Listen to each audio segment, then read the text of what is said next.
It's been 1,033 days before the Keene SwampBats played their last playoff game. Ironically, it was against the North Shore Navigators, who they face off today, an opening day of 2024. I'm Sean Massa, the ESPN voice of the Keene SwampBats, joined by Toby Zabore, the ESPN voice of the North Shore Navigators. Toby, great to have you here at Alumni Field. You guys played yesterday. You opened your season up with a fantastic 4-0 win.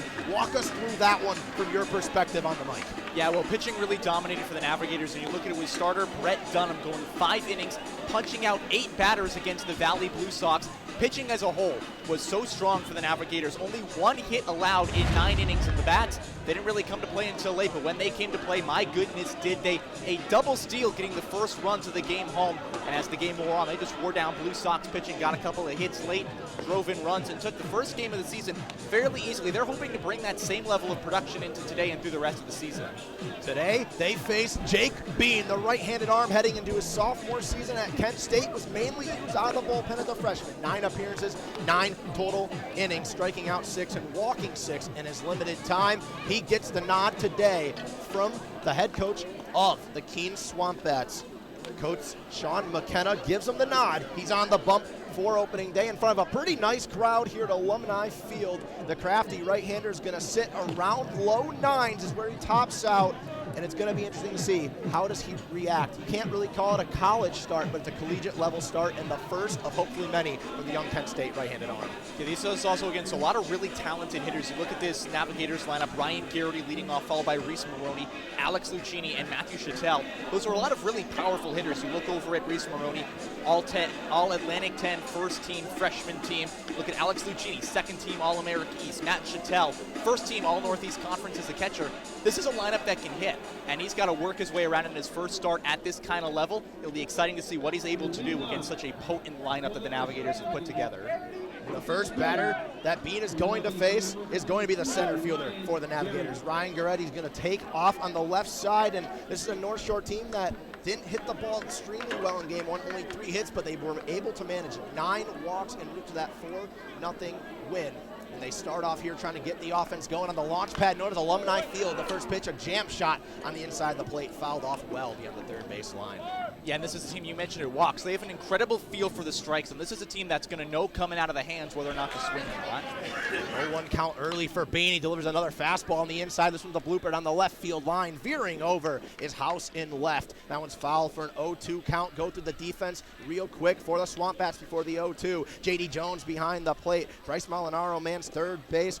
Romano, Alicea, and Isaguerdo make up the infield from left to right. Beyond that, in the outfield, House, Sparber, and Reese. 0-2, Bean kicks, delivers. That one's chopped off the edge of the bat and over the glove of Izquierdo all the way into right field. A wide turn and puts on the Jets to throw from right with Reese. The bouncer hits the foot of the base runner, but it does not matter. It's going to be a lead-off double. And off the bat, that looked like it may have been a single, but this is the speed of the Navigators coming to play. Ryan Garrity doesn't even show single out of the bag. He wants to go for 2, and that's a speedy team. Stole 5 bases yesterday. Now they get the first man on second base to start this game, and the dangerous Reese Maroney up to hit. We'll see if, we talked about that small ball earlier amongst ourselves, Toby. We'll see if maybe we see a little bit of that, and you are seeing Molinaro over at third playing on the grass. Might be expecting something down the line just to get him off the bag, advance the runner 90 feet away, try to get on top of the SwampBats early, and it's a big lead and an antsy one, if that, at second. That one fouled off on the top side of the bat once again. Been weak contact so far, just that one was able to get over the glove of Izquierdo and find outfield grass. Yeah, and he did a really good job, did Garrity, of taking his swing and just shortening it up to the ball with 2 strikes and just knowing all he's got to do is make contact. And right there, you said it, not the hardest hit ball, but it'll do the job. Very inside of the zone. This one, another blooper over the glove of Izquierdo. It's going to be a wide turn ball to Reese in right. The throw is going to be over the glove of the cutoff man, but keeps the runner at third. Runners at the corners just like that. Yeah, and head coach Bob Macaluso for the North Shore Navigators holds up Garrity at third base in a smart move because that was a good throw by Ripken Reese to the plate. Would have had him out, but now you got runners at the corners, Speedy Reese Maroney at first base, and the chance. Remember yesterday, their first runs of the season came on a delayed double steal. SwampBats have to keep that in mind with Alex Lucchini at the dish.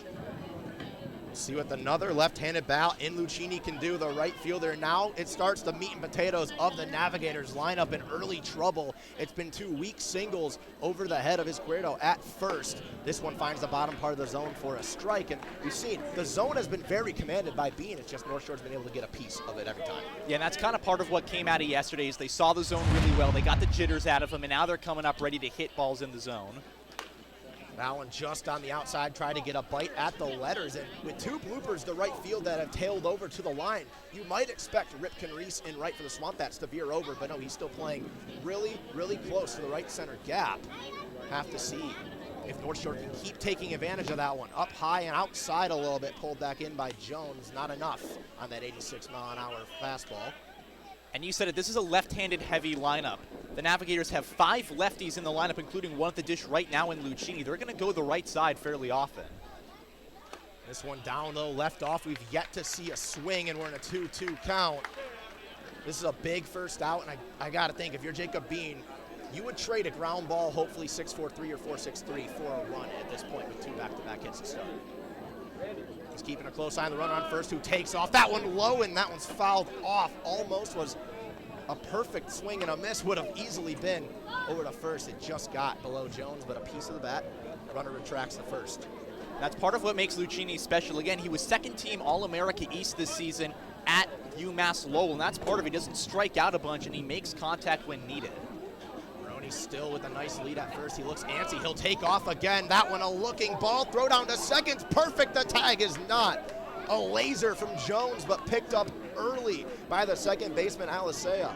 And we will go back. Now second and third, full count. 6 stolen bases on the season for the Navigators through just 1 game and a couple of batters, and they haven't been caught yet. They're loving the run game so far. If it works, it works, and if it ain't broken, don't fix it. And just like that, 180 feet away, you got 2 runs in that distance, but blows by the fastball for the first strikeout of the summer for the SwampBats. Comes from Jacob Bean, and a big one at that to sit down Lucchini. And that was a huge out from Jacob Bean. You allow for the first 2 base runners to get hits, then you get a stolen base, 2 in scoring position, no down. You're able to strike out the dangerous Lucchini, but he's not out of the woods yet.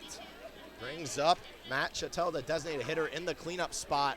Dangerous opportunity now. Bean trying to make do out of the stretch. He delivers the first pitch, and way in front of it was Chattel. That was a nasty pitch right there from Bean. Yeah, and it felt like Chattel was hunting that short porch out in left center field, trying to take target. He's got a powerful swing, but right here, all the Navigators need is contact. Was sitting fastball right there. Now get the fastball, puts that over to third. The play at the plate, and by a mile, got him. What a read from Molinaro at third, the Penn State native. Oh my God, keeps the run away. Runners at the corners, but now we're 1 out away from getting out of this jam. And that was such a smart read by Bryce Molinaro, playing in at the edge of the grass, and he was in the perfect position to make that play. Just took it and made the right read, fired it on home, and now you got 2 outs, runners at the corners, and a chance for Bean to get out of a jam that looked pretty dangerous to start this game. A beautiful pitch too. I mean, sitting 2 fastballs right there was Chattel. He didn't get one way in front of it, just got a piece, and unfortunately for him, it was not enough of a piece to give Molinaro trouble. Brings up Tim McGuire. Out of the left side, another lefty for the Navigators. Watches that one go by for ball number 1. McGuire worked 2 walks yesterday. He knows the command of the zone well. He hit .333 last summer in the New York Collegiate League with the Cheryl Silversmith. This is a guy with good command of the zone and a good bat. Puts this one off the edge of the bat to Molinaro again, charging in the easy transfer. The throw's on the money, and just like that, Jacob Bean starts us off here in 2024 at Alumni Field, getting out of a double-single jam by retiring the meat and potatoes of the order. We go to the bottom half. The SwampBats take offense for the first time. It's Keene, Romano, and Molinaro when we return.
not necessarily a SwampBats order that hit well last year, at least. It's a brand new team, but for Will Jones right now, you look at Keene the last 2 years, hasn't been phenomenal on the record books, hasn't been phenomenal at the plate, hasn't been phenomenal anywhere for that matter. Painting the zone is exactly what you want to do here, and a great, great decision to give him the nod by the manager, Bob Malakasa. Brings up the first hitter of the year for the SwampBats, trying to get on the board first, as it looked like North Shore was going to do just that. Jake Bean took care of business, hands it over the right-handed bat, the DH of Jake Keene. Second team all Ivy League at Princeton this past season. He hit .319 for the Tigers. Talented bat to lead you guys off. Got a big load leg in his stance on the right side. He watches the first pitch go for strike number 1.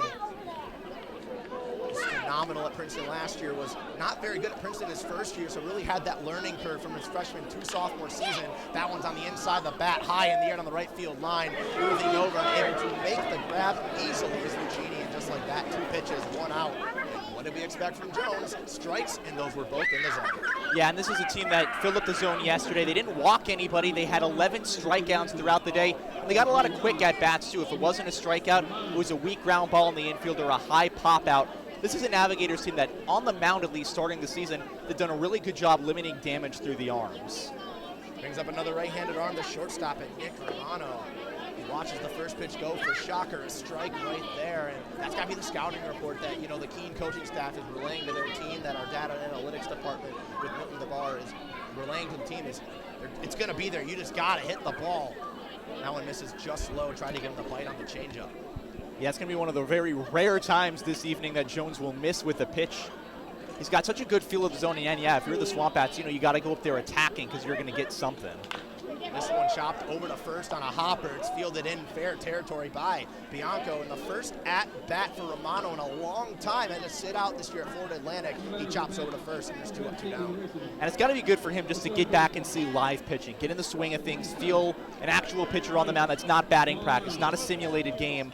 And you've got to feel as the summer wears on, the former Danbury Westerner is going to step it up and really figure his stuff back out again. Brings up Bryce Molinaro, who made that beautiful play at third base to get the runner coming home on a chopper. Heads up play. The Penn State right-handed bat settles in way in front of it, puts it over to third. A weird play from McGuire, who crow hops to his left and gets it. Will Jones starts out the summer here at Alumni Field on the defensive side and gets Keene to go 1, 2, 3. We go to the second inning, and after back-to-back hits from North Shore, they went 1, 2, 3 as well to bottom part of the order, 6, 7, 8.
And we're back here at Alumni Field. The crowd filling up on this absolutely gorgeous Wednesday evening in Keene, New Hampshire. Once again, Sean Massa, the voice of the SwampBats, joined by the voice of the Navigators, Toby Zabore. And Toby, early on, we thought maybe this was going to be an offensive showdown from North Shore in the first inning. Bean settled in, and then Will Jones did what the Northeastern arm did all year. Peppered the strike zone, got through the order easily. We're seeing early the pitching staffs looking really nice for both teams. It brings up the bottom part of the order with Andrew Bianco. Goes after the first pitch down low. That was nasty from Jacob Bean, who has looked really comfortable, as we said, since that little hiccup. Yeah, the first 2 batters reaching on hits, and then he settled down, a strikeout, a fielder's choice. A beautiful play by Molinaro, back-to-back. This one chopped over to third. Molinaro once again on the backhand. That one a weird short hop. The throw, did he get him? Oh, Bryce Molinaro making his presence known here in Keene. Beautiful beautiful defense, and even more beautiful defense. And what a job by Molinaro. Bobbled it initially, but he stayed level-headed, kept his composure, and just fired it onto first in time. And that's against the Bianco, who yesterday went 2 for 3, one of the best hitters that the Navigators have had all season. And now we get to see Ryan McDougall for the first time in a Navigators uniform. The left-hander, the 7th spot, and the catcher. We start now 7, 8, 9 with 1 away as that pitch from Bean is called for a looking strike. And I mean, you talk about how important, everyone knows how important a third baseman is, but when you have a third baseman you can trust, like Molinaro has shown early on like that, I mean, that just brings up so many opportunities as a coaching staff for Sean McKenna. Yeah, when you can trust the guy at the hot corner, you know you can kind of, the rest of the defense play out behind him. The 1-1 count, that one way upstairs at the eyes, no bite at all for McDougall. Jesse Jakonski, the brother of a Keene SwampBat, is on deck. So a little brother and brother action in this matchup as Bean delivers this one foul off the top side of the bat, goes to 2-2 on the 86-mile-an-hour pitch. Yeah, the Navigators have a couple of brothers on their squad. McDougall at the heart of that first relationship. His brother Danny will be joining the team after Endicott coming back from the College World Series. And then obviously you just mentioned it, the Jakonski boys today in Keene. That one low, got a piece of it. And we've seen Bean already in this at-bat. Obviously he missed one way upstairs, but he's tried to get McDougall to bite down low a lot. That one's the first one he actually goes after. Fouls off ball number 3 to keep the count at 2s. Bean working really quickly, tries to go back to the low pitch again, and another great lead by McDougall. And that was after he saw it the first time. The second time he just picked it up, knew that it was going to be a little low, and took it for a ball. Now Bean with the payoff pitch, trying to get 2 away. That one a little chin music high and inside on the heater, just got away. And a 1-out walk from the Navigator catcher. Yeah, he had a really solid season at Dayton, including one of the hotter starts of anybody in Division I baseball. Hit .417 over the first weekend, was named the Dayton Player of the Week during that stretch, and he had a really good feel for the strike zone all season long. And now you get Jesse Jakonski up, a man who had arguably just as good, if not a better season at Hartford Community College. Jesse Jakonski, the brother of Joe Jakonski, a Keene SwampBat outfielder, not in the lineup today, as another one down low from Bean left off. And right now you are still looking, even though obviously not necessarily expecting a catcher to take off. With the Navigators so far, I don't know if you can give off anything as Bean, ironically, on cue checks over to first. That was a smart move by Bean. No pitchers yesterday for the Blue Sox made a check at first base. They know what the Navigators' story is. It's stolen bases, it's speed on the base paths, and McDougall has shown it in previous summers. This one off the inside of the bat, fouled way off over near the Keene SwampBats bullpen, as it evens the count up at 1-1. Bean has looked really good since the bottom part of the zone hasn't really been his friend, hasn't been able to get a bite on any low changeups or any low pitch at all for that matter. But now trying to get big contact, we've seen weak contact and ground balls. You gotta think he's looking for one right here, possibly the middle of the infield.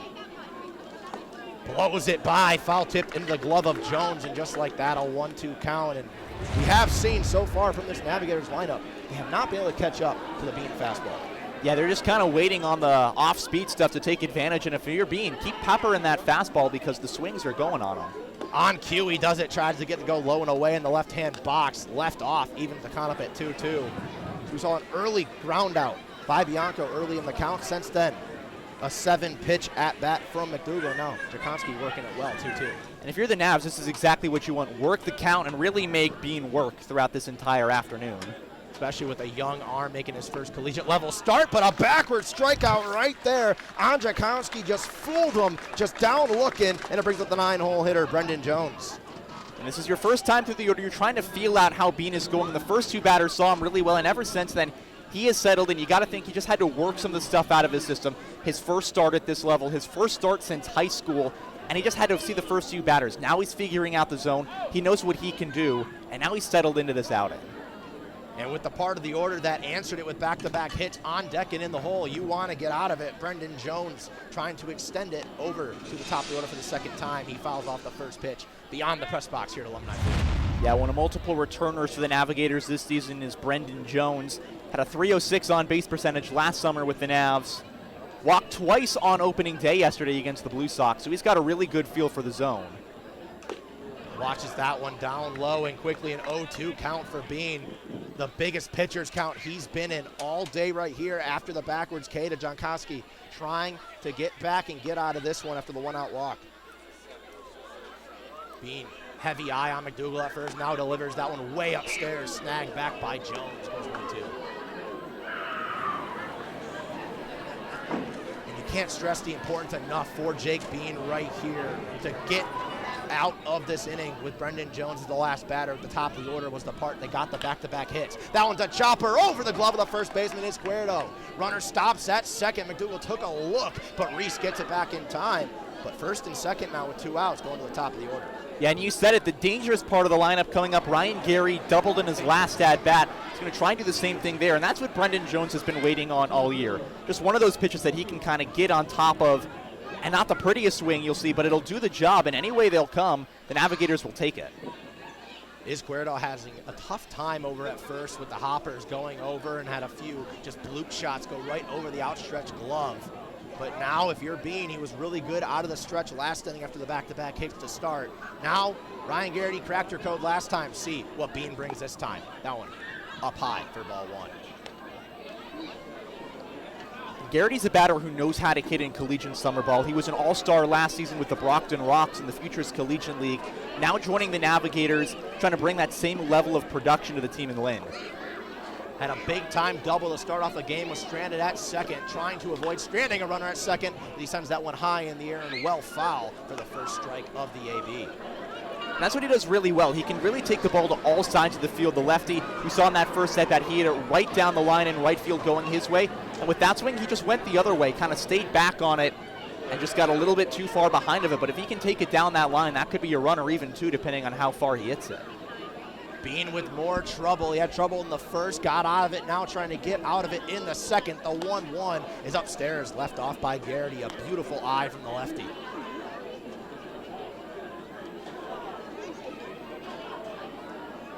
Let's see how aggressive the North Shore coaching staff is with the catcher McDougal over there on second base. They weren't very aggressive, sending him around second, trying to get him to third on the single by Jones. But now, with that being the first run of the ball game, if this gets to the outfield as that one misses up high, do they send the catcher around third with a full head of steam to the plate? I mean, it's a shallow outfield, but you got to think if the ball's hit well enough and it finds the gap, the Navigators are going to want to get that run in early, just like they did last night against the Blue Sox. Big sigh right there from Bean before the 3-1 pitch, trying to avoid a bases loaded opportunity. That one can't be pulled back by Jones enough. Another walk, and the bases are juiced for Reese Maroney. Second walk of the season that Garrity has earned so far. He walked once yesterday, now does it again. And again, get Reese Maroney, a guy who got his first hit of the season in his last at-bat. This is a team that's just trying to find the open spots in the field, and they're going to take ways to get on base any way they can. And now they're in a pretty good spot.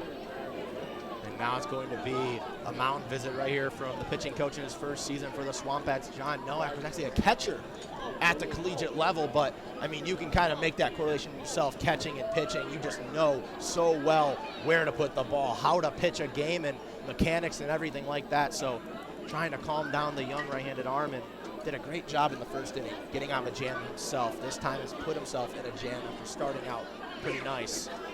A quick mound visit from John Nowak nonetheless, but now it's a pretty hefty batter to face here at the bases loaded. Yeah, I mean, again, we said it already, but all Atlantic 10 freshman team in Reese Maroney. You got to think that mound visit was less about strategy and more about just calm down. You know, you got out of the last jam in the last inning, and a catcher knows that pitcher's brain just as well, if not better, than the pitcher himself. Big opportunity here as the first pitch is called for a ball, and now it's a 1-0 count. Maroney singled in his last at-bat, looking for a big one right here. It was the top of the order with Garrity that worked a double, and now gets on base again with a walk. As this one's on a line to left field, it will drop. It's going to at least score one. The red light is given. The throw's cut off, but the bases remain loaded. It's an RBI single from Reese Maroney, and the first run scored at Alumni Field in 2024 goes to the foes of North Shore. And that was a sizzler right off the bat by Maroney, just sculled it into left field, and a smart move by the manager for the North Shore Navigators, Bob Macaluso, to hold the runner up at third in the form of Brendan Jones. Just keep him there because that throw would have had him plenty of time. Now Alex Lucchini, who trying to get on the board. Top of the order, we talked about it with Jones up in the 9-hole, and the top of the order set to roll over. For Bean, you got to get through that. You cannot let the part of the order that has your number get up, and they make them pay with a walk and an RBI single. Bases remain loaded. That one on the inside, and the count goes to 2-0, and it's just been since not having the command as of late for Bean. It's really just been a story of two different innings. Last inning was so good down the stretch. This one, the command's just getting out of the way. Now with the 2-0 to Lucchini, who watches that one on the back foot go for ball number 3, and it's a 3-0 count. And you got to think red light here for Lucchini. He's a guy who knows the zone. If you can work a walk, you make it 2-0, and you get your slugger and Chattel up to the plate. He delivered the heart of the order last time, as that one just took a few MPHs off. Got an 88-mile-an-hour fastball down the middle to work it back to a 3-1. Now I'd have to say the red light's gone for the dangerous Lucchini. Yeah, you got to let him swing away here. 3-1 pitch, Bean needing a strike. Got it on the outside. That's a pretty one right there from Bean, but here we go. The runners are going to take off. If this one finds the outfield, doesn't matter how shallow it is, I'd have to imagine it'll score 2. Yeah, especially with Ryan Garrity over there at second base. He's one of the speediest guys on this Navs roster. And they take off very early, so if that one was hitting the outfield, it could have scored 3, but it's fouled off, and everyone's going to get their steps in. They got to retract back. I mean, Garrity was already at third base by the time Bean released that ball. And you got to think that might be the Navigators knowing at this point that they can take off a little bit early. They weren't going to send Jones that far down the line to avoid kind of a play at the plate, but a smart move just running it out by the rest of this Navigators team, maybe to steal a run or 2.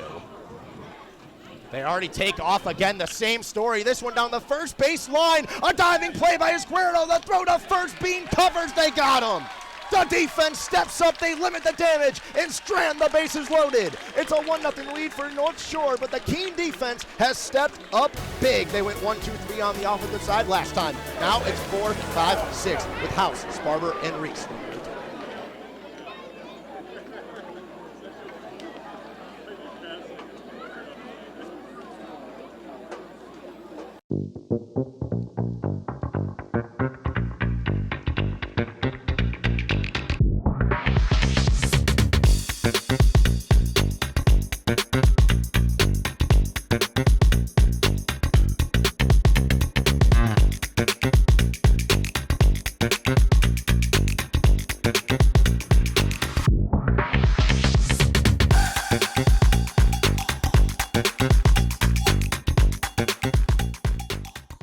At M&T Bank, we believe in the power of together.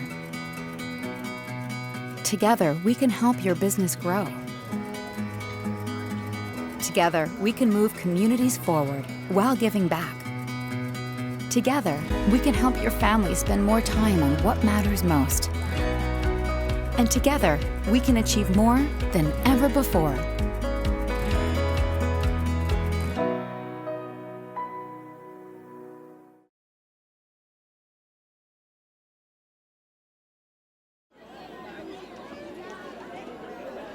More loud trouble for Jacob Bean, but somehow gets out of it with limited damage. Bases loaded and only allows 1 run on a beautiful defensive play at first base to get out of it. But we go over to North Shore when last time Will Jones on the mound, 1-2-3. It was almost like Keene didn't even know what hit him. Yeah, you talk about that great defense by the SwampBats in that situation, but for the Navigators, they've started this game hot at the bats. They've just left 5 men on base at this point. Now you just got to get those runs home, because at this point you know you can get them on, and you got to think the dam's going to break soon. Brings up the heart of the order officially with 4-5-6. Brett House starts it off with a ground ball over to short. Maroney on the crow hop, got it easily, and Will Jones has been spectacular today. 1 pitch, 1 out. Oh my, we could be in for a long night on the SwampBat offensive side. Yeah, and for the Navigators, they're going to want to try out their bullpen during these first few games, see who can go in what spot, but if you can get 5-6 innings of quality outing by Will Jones, that's knowledge that you can take into his next start and the start after that he can pitch well and effectively at this level against top-level competition. Brings up Chris Sparber, the right-handed hitter from Rollins College. The 5-hole, he fouls that one off, and the bat, well, it didn't stay in the hand is all you can say right there. He walks back out of the circle behind home plate to grab it, but it's an 0-1 count. He's got to put a little more pine tar on that handle, just get a better grip on it. And what a great pitch by Jones, just to find the edge of the zone, get Sparber to swing over the top of it and lose his bat in the process. Transfer from Virginia Tech was really good. with Rollins College this year. Hit .292 as that one's a hot shot on the left field line. Just foul, so he's behind 0-2. Just like this, we're looking at one more strike. Could be 4 pitches, 2 outs for Jones. And if you're Brendan Jones, that's the perfect kind of inning. He's a guy who fills up the strike zone, knows what he's doing with his arm. If you can just get more outs like this, he could have a really deep outing today and go again a little bit sooner. Watches it down low, tried to get him to bite, loaded the leg like he wanted it. Eyes probably got really big with that one starting nearly middle, but a nasty pitch from Jones, just left off by Sparber. Got on base at a 366 clip this year in 47 games, but strikes out swinging on that fastball. Blew the doors off of him. And just like that, 2 up, 2 down, and make it 5 up, 5 down today for Jones. Yeah, first strikeout of the game for Jones. And again, this was a Navigators team that yesterday didn't allow a hit until the 8th inning. Their pitching staff has been dominant to start the year, and they're trying to carry that kind of momentum into today's game and throughout the rest of the season, because it was a team that last year struggled a little bit on the mound, but was able to find their stuff later throughout the year. And now they're just trying to set the stage early for a deep run. Now it brings up the Kent State sophomore Ripken Reese, redshirted in 2023 due to injury, but played last summer in the Northwoods League for St. Cloud, and this year had a pretty good year with Kent State, slashing 236, 369, 403. Swings at that one on the lower half of the plate and was way in front of that one, sitting dead red, and it was anything but dead red. Yeah, Jones has such good command with his breaking stuff as well as with his fastball, and right there just showcased it. Bottom corner of the zone, and he got him to swing well out in front of it. That one on the inside called for a strike, left off by Reese, and Jones has just commanded the zone perfectly. We knew what we were going to get with Will Jones. I mean, you look at the stats, 5 walks last year, had the best strike percentage of any pitcher in Division I baseball, as you said, Toby, and so far it's been that story all over again. 1-2 count to Reese, down low, trying to get him to go after a pitch to the worms, but leaves off for a 2-2 count. And you kind of said it there. Even his misses today, they've been well commanded. He's just been trying to get people to expand the zone. He doesn't miss the zone often, and when he does, it's a smart miss. 2-2 count, 2 away, down low again, tried to pull it back up with McDougal, and now this is officially the longest count a SwampBat batter has had this game against Will Jones. And you said it right there, when he misses, it's almost like he's doing it intentionally, trying to get you to fish. You'd have to expect this one's going to be in the zone. That one's a chopper over to third. McGuire moving in. This is going to be a close play, a tough one, but he got it.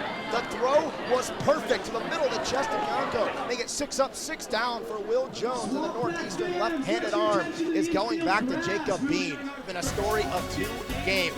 Loud outs for Bean and easy work for Jones. 1-0 the score for North Shore Raptors. Simple, you spin on the bat 10 times, and then the first one to Ribby wins. Are we ready? 3, 2, 1, go! They are spinning. Great spins out here. Doing a great job. Let's get the crowd cheering for him. Come on, cheer for him. Go, go, go! First to Ribby wins, go! Great job, great job. Everyone give them a round of applause.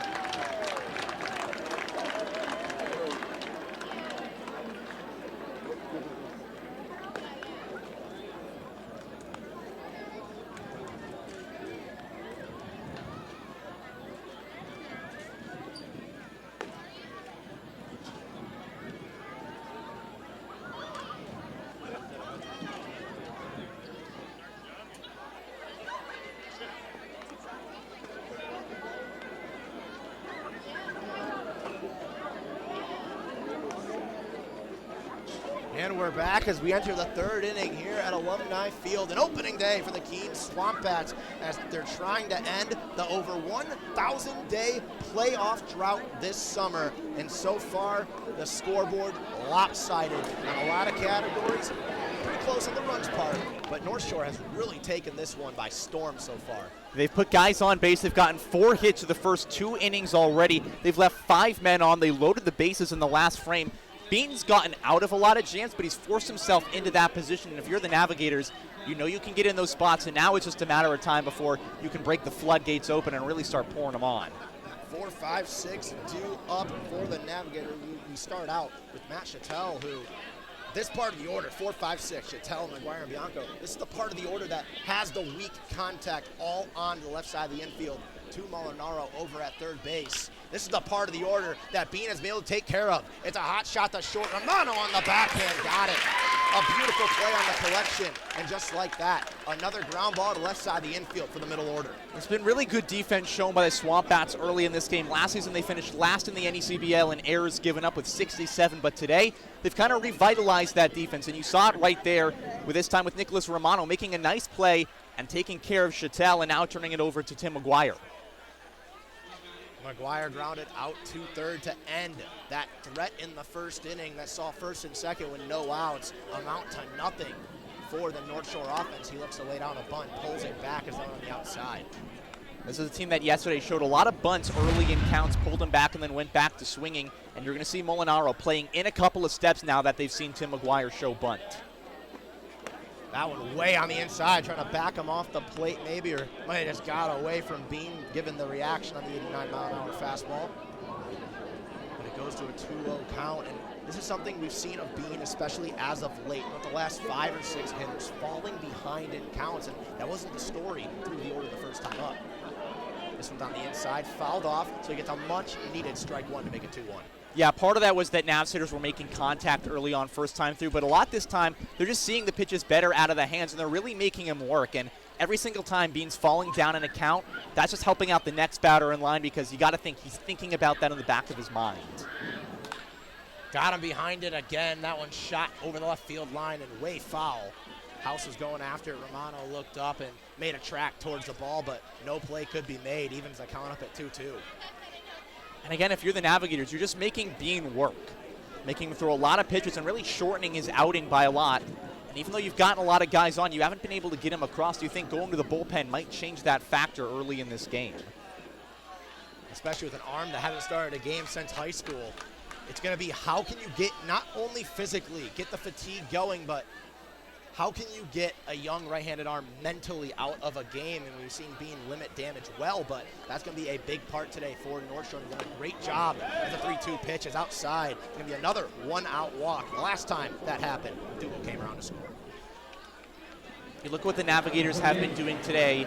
It's taking advantage of the mental mistakes that Bean is making. Starting a game is a lot different than it is coming out of the bullpen if you're a pitcher. You got to have a different routine. You think about it differently on the mound. And Bean's just not used to that again. He hasn't pitched on this kind of stage in over a year. He's just got to get used to it over the course of this summer.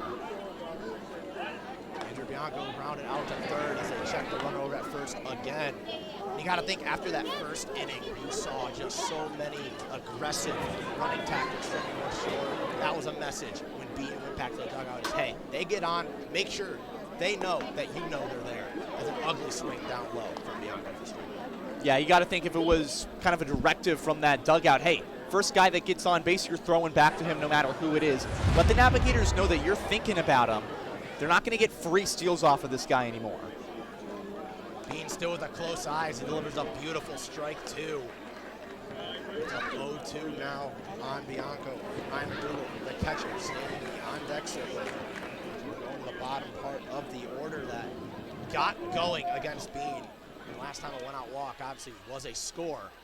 So Bean right now looking for a big out and an ugly swing and a miss down low. Got him to go fishing. The pitches for the dirt. And Bianco is back to the dugout. There's 2 away. Third strikeout of the day by Jacob Bean. And right there, just a good job extending the zone below and forcing Bianco to make an uncomfortable swing. And he just had him dead to rights there. And once again, Bean gets himself in a little bit of trouble with that one-out walk, but looks really comfortable against the first baseman for the Navigators, Bianco. Now he's got the catcher, McDougal. He walked his last time up.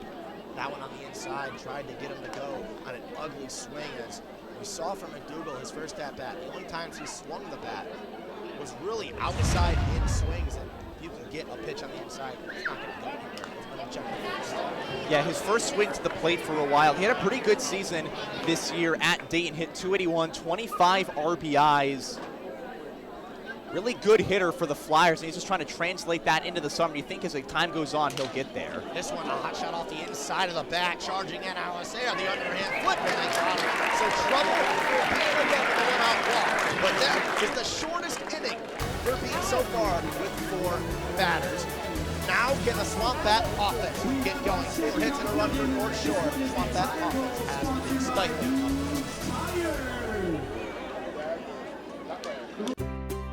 What I'm looking for in a bank is one that's looking out for me, like NBT. I want a relationship and a team that supports me and my dreams, like NBT. And let's face it, life can get challenging. I need a bank that's focused on me. They've been rated tops in all the things that matter, like trust, customer service, and financial advice. So when I need a bank I can trust, it's always NBT and me. Rondé Barber here. Being in the NFL for 16 years, I've dealt with my fair share of bumps and bruises. But typical ice packs never stayed cold long enough, were messy and inconvenient. HurtSkirt offers the same long-lasting treatment as ice does, but without the hassle. HurtSkirt uses no antifreeze chemicals, ensuring that panels freeze solid and stay colder for longer. Drop the ice, skirt the hurt. Use code BARBER20 for 20% off and free shipping at hurtskirt.com.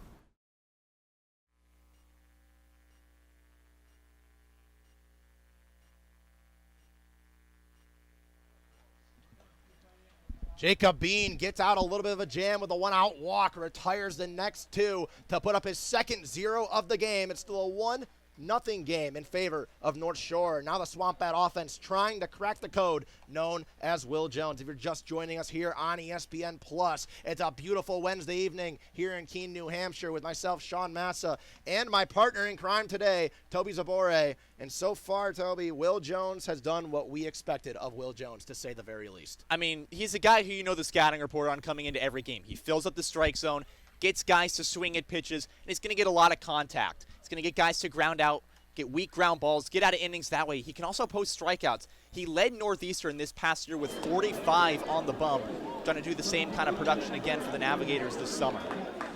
He's got 7, 8, 9 for the SwampBats now, as so far it's been 6 up, 6 down in order. Brings up the first baseman, Victor Izquierdo, a man from the U.S. Naval Academy, the junior from Lockport, Illinois, who had a pretty darn good year in his first full season, starting over at Navy. 284, 383, and 385 splits. He led the team with 40 RBIs.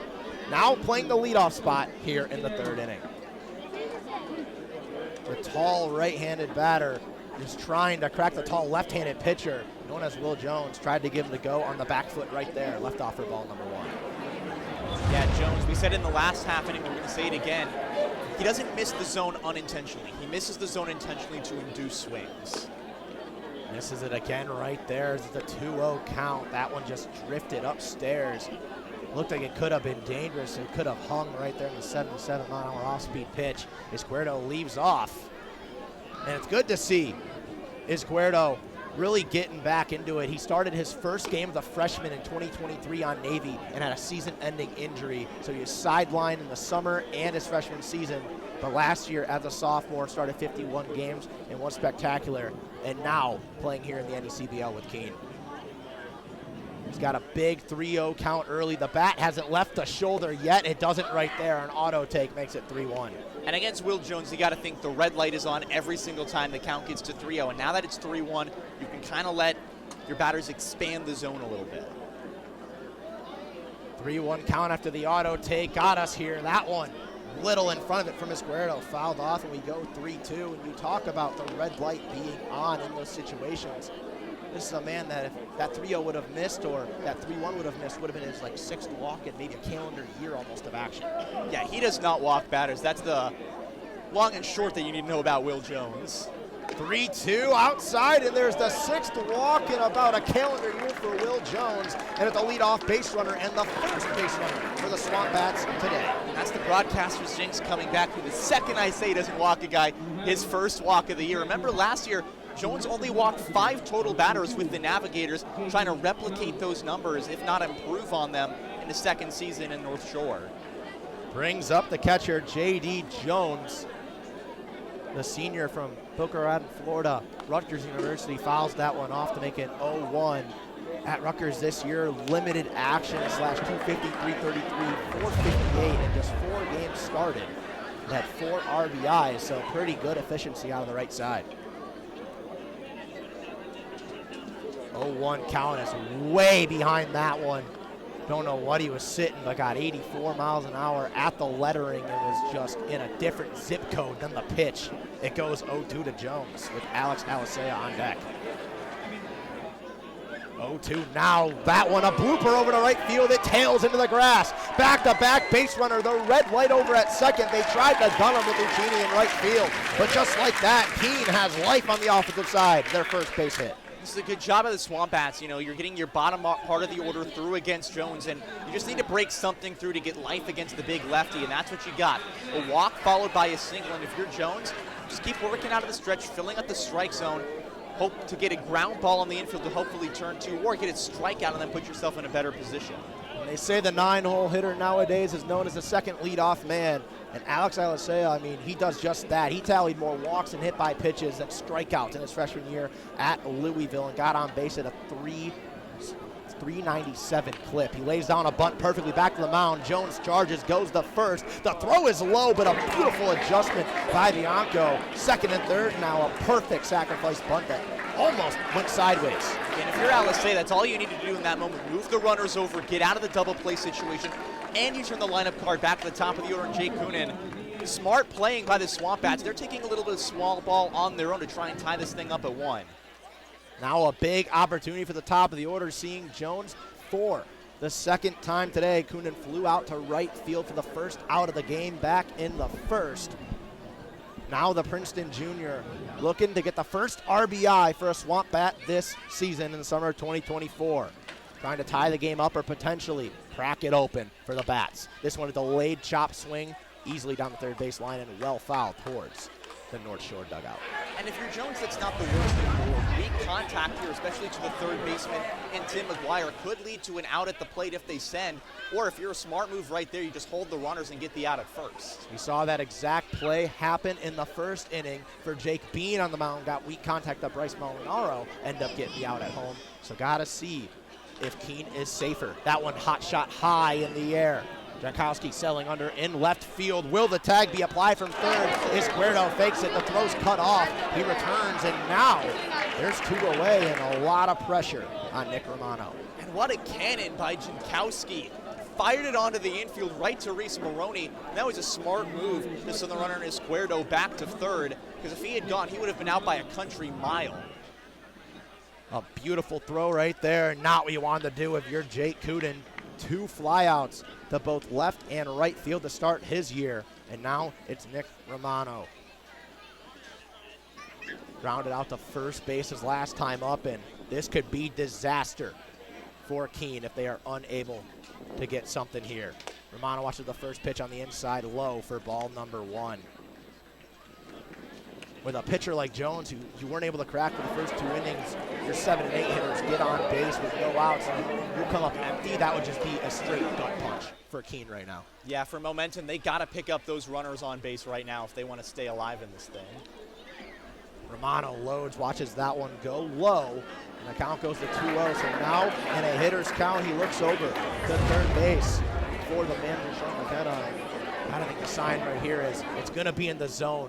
Swing away, have faith in yourself. Yeah, if there's a pitch in the zone at this point, the SwampBats have to attack it and try and get a good outcome from it. Izquierdo stands at third. He represents the tying run as that one's fouled off a little bit in front of it from Romano, and the count goes to 2-1. You got to see how aggressive, once again, Sean McKenna over at third base is for the SwampBats. If this ball is hit to the outfield, the shallow field here at Alumni, and the catcher, J.D. Jones, stands at second base. So if you're Romano right now, you just want to find grass and tie this game up and possibly roll it over to the middle part of the order. 2-1, waves at that one down low, and Will Jones is now 1 pitch away from getting out of the jam. That was a huge pick. Took a little bit off of it, 76, and got him to swing through to now. You got all options at your disposal, 2-2, 2 down, and 2 on. Have to imagine you just go back to the fastball. Fooled him last time. He doesn't, but an ugly swing down low. A leadoff walk, a single that follows, and after that, Will Jones gets out of the inning and goes 1, 2, 3 in response. We go to the 4th inning. It's 1-0 North Shore, and the SwampBats offense has been negative.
Toby Zabore and Sean Massa with you here on ESPN Plus as the North Shore Navigators hold a 1-0 lead over the home team, Keene SwampBats, heading top of the fourth from Alumni Field. And a huge job by the Navigators pitching staff and Will Jones to get out of a tough jam in the bottom of the third. Yeah, we've seen Jacob Bean for Keene, who goes back on the mound for his fourth inning work. He's done that all day. Every single inning, at least one batter has reached, but he's only allowed one run through that trouble. Will Jones, on the other hand, he was very easy. He was 6 up, 6 down. He rolls over to third and then gets himself in a little bit of trouble, a walk and a single from Izquierdo and Jones, but a beautiful job by not only Jones to get weak contact and a big strikeout to end it, but the defense, the cannon from left field with Jakonski to get the runner and hold him at third base to prevent a sacrifice fly to tie it up. I mean, that was just textbook right there from the Navigators to get out of that jam. Yeah, and their coaching staff has been preaching solid defense and smart plays in the field all season long during their practices, and you saw it right there by Jankowski taking it, throwing a seed into the shortstop Reese Maroney, holding the runner at third, and now what was potentially a run-saving play by Jankowski. He'll try and keep that momentum into the bats as he'll lead it off. He'll be followed by Brendan Jones, and then the lineup card flips back over for Ryan Garrity. Two lefties due up for the Navigators in this fourth inning. It's a big time for Bean. I mean, we talked about North Shore's offense the first couple innings. They have 4 hits through 3, obviously. A batter has reached base every single time, and for Bean, it's been a really tough time keeping that pitch count low, and that's what you really want to do if you're North Shore. Bean looks comfortable out there. He looks like he's settling in nicely, especially last inning after a one-out walk going back-to-back outs and having his shortest inning so far with 4 batters. You want to make Sean McKenna and the Keene SwampBats coaching staff get someone in that bullpen. And if you're the Navigators, you're starting it off with a very potent hitter in Jesse Jankowski. He struck out looking his last time up. As the first pitch, he swings right through it, and it's 0-1. We've seen that from Bean all day. He sits low 9s, he touches 93 at times, but that fastball has been his stuff. He has blown by North Shore hitters. Does it right there, wasn't even close. The 0-1 pitch is grounded foul left side, just past Bob Macaluso in the coaching box, and it's quickly 0-2 to Jankowski. Another fastball, that one's sitting 92. He fooled him twice. He was not even close to either one of those, just got a piece of that one. If I'm Bean right now, I think I'm going something away in the left-handed box, trying to get an ugly swing for a quick 3-pitch strikeout. Jesse Jakonski waits on the 0-2, and he takes it a little bit low, so the count goes to 1-2 on Jakonski, the Penn State product, transferring over from Hartford Community College, where he hit .407 this past season. And that's something you really love to have in the bottom part of the order. I mean, you can have hitters down in the bottom part that can do that. And he swings right through a pitch by Bean, takes a little bit off of it, a strikeout. Bean's 4th of the ball game, and there's 1 down in the 4th inning for the bottom of the Navigators lineup, and it's Brendan Jones. Hey, I mean, it was 1 pitch delayed on the 0-2. I said probably go something off speed, down low, and potentially outside. Goes to a fastball, left off for a ball. And then he goes to the off-speed stuff, changes from 3 straight 90s to 81-mile-an-hour pitch that just broke off and a nasty swing and a miss. Jones takes the first pitch right on the outside part of the zone for a strike. It's 0-1. He was left on third back in the 2nd inning after a single into right field. This is another time for Bean where you're at the top of the order. The part that is combined 3 for 3 and has reached 4 times with 1-2. You would love to get there with 2 outs. Trying to do that here as he blows a pitch right by him, so it's quickly 0-2 to Brendan Jones, the second baseman from Holy Cross. He talked about getting there with 2 outs. Wasn't able to do that in the second. We saw that cause damage. Navigators scored their only run of the ball game in that frame, as that one's a little bit high and away, so the count's 1-2. Yeah, you can tell that pitch out of the hand just slipped away from Bean. You could see it out of the reaction from the stride. He knew right away as soon as it was released it wasn't going to be really close at all, and Jones read it perfectly out of the hand as well. 1-2. That ball is skied in the air left side. That'll back up Bryce Molinaro. He'll run over a sliding play made by Brett House, and he dropped it. House went on, and that was a tough play for him to make, unable to glove it, and staying alive is Brendan Jones. Yeah, right there, I mean, that's a tough play for any outfielder, and even right there with Molinaro, looking over his head, lost a hat. You thought he was going to try to make the catch over the shoulder. Such a tough read, and with all 3 players, Romano, Molinaro, and House, all charging at that ball, you're just happy that there's nothing bad happening right there. No one collided with anyone. It dropped. But now if you're Bean, the fastball might be the pitch right here, preferably on the inside, as Jones didn't catch up to it. The lights are on at Alumni Field as the dust starts to settle in Keene, New Hampshire. 1-2, swing and a miss. He got him. Back-to-back strikeouts by Jacob Bean, his 5th of the ball game, and the lineup card turns over for Ryan Garrity. Yeah, that was nasty. He just goes right to the low 8s at break, and oh my goodness, Bean has just, we talked about how after the first inning, the first two batters reaching, looked a little bit calmer after that. The second after a run scored, but the last 2 innings, this is a different pitcher than we saw in the first inning. And he's settled down a lot on the mound. You got to think his composure is there. He knows he can work out of jams, and now it's just about finding the zone and working through counts, and now he's settled in. First pitch, a swing and a miss by Garrity. It's 0-1. Another 90 right there. He loves to start the count, especially in this inning, with just straight heat. Make you catch up to it, and I don't hate it. Make them prove they can hit it before you move away. Yeah, just trying to find that pitch in the zone, and he has these last few innings. That one a little bit upstairs, so it's 1-1. Garrity 1 for 1 of the day with a double to lead off the ball game. He also walked back in the second. Yeah, he was stranded over there at second. He's been stranded at second and third so far in this game in back-to-back ABs. Now trying to do it again from the leadoff spot. I mean, he's had the number of Jacob Bean, and that's not necessarily something that the entire North Shore lineup can say. Garrity walked on opening day. Part of the Navigators' 4-0 win over the Valley Blue Sox at home. Their first road game of the season. As the 2-1 pitch, Gary, that one hits right off the latter part of the wood, and it's 2-2. Yeah, check swing right there, and I mean, I don't think he liked that at all. Thought it was going to move and be kind of a back foot slider, or maybe just a changeup that just drops off a cliff, but a good pitch right there to even it up. And right now, if you're Bean, I think you go back to the heat, try to blow it by him. Deuces wild, 2-2 inside, and the count will run full with 2 downs to Ryan Garrity, and the dangerous Reese Maroney waiting on deck.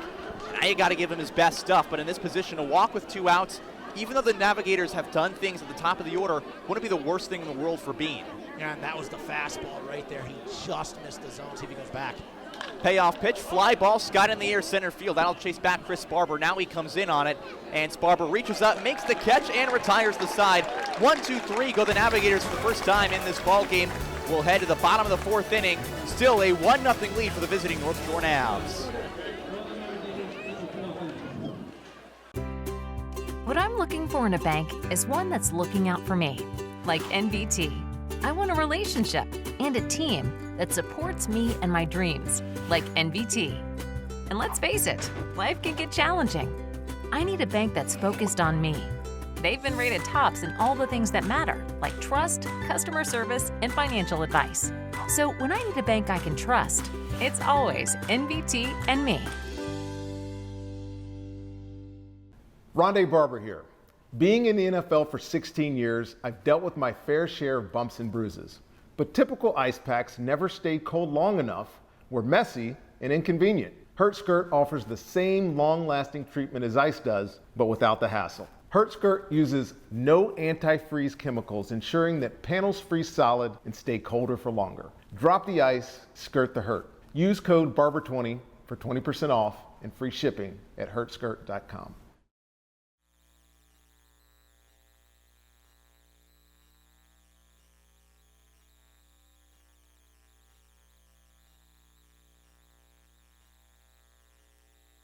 Thanks, SwampBats. Follow us on Twitter, Instagram, and Facebook. The choice of Major League All-Stars is now the official batting gloves of the New England League, Bruce Bolt. Bruce Bolt batting gloves are handmade by skilled craftsmen using 100% real Cabaretta leather. The stitching materials and unique design make these the best-fitting, most durable batting gloves in baseball. For more information, visit brucebolt.us. That's brucebolt.us. Last of the 4th inning, and Will Jones back on the mound for the North Shore Navigators. He'll deal with 3, 4, 5 for the Keene SwampBats, and Bryce Molinaro due up. Yeah, I mean, Will Jones has just been spectacular today, and it looks like Keene has no answer for him. It looked like they did have answers back in the 3rd inning with the first 2 batters reaching, but Will Jones took a big sigh, stepped off the mound, stepped back on, and since then hasn't looked back. First pitch is a ball outside. It's 1-0. Pitch just a little, so the ball count now 2-0 from Jones on to Molinaro. He grounded out to third, and Tim McGuire his last at bat. And it really looked like he wanted that pitch. A gutsy take right there from 2-7. We'll see what he does here. That one works its way inside, and the count now 3-0 to Molinaro, the Penn State product. I'd have to imagine this is completely an auto take. Count 2-1 onto Molinaro. Pitch skied up on the right side. McDougall goes into foul territory, but that one will be all Andrew Bianco, and the first baseman makes the out. There's one away. Yeah, so another one. We haven't seen anything at all come off the bat explosive. It's just been weak contact, weak contact, weak contact. Keene has not been able to catch a barrel or catch a break, if anything, with the only hit being J.D. Jones and only 2 base runners up to this point. And Will Jones is just, he's working through this lineup like it's nothing. And here comes the left fielder, Brett House, out of Mississippi State University. First pitch he'll see from the tall lefty is swung on through for a strike. It's 0-1.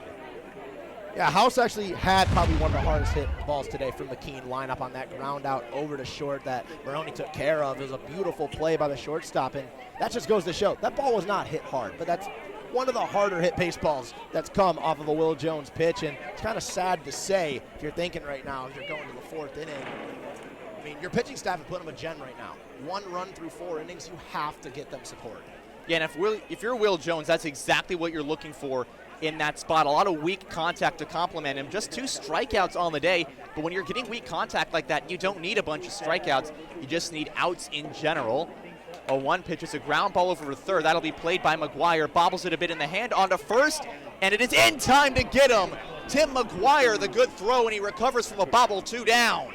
Yeah, got him. I mean, that's a perfect throw right there. We've seen it from Molinaro for Keene, and now we see it from McGuire for North Shore. The hot corner's been active today, and that one looks like he just picked up his head a little bit because it wasn't really a hot shot, just got off the palm of the glove, but was able to catch the bobble midair and a perfect throw cleanly. And that's something you love as a pitcher as well, that you know, hey, my defense can step up when the ball's in play.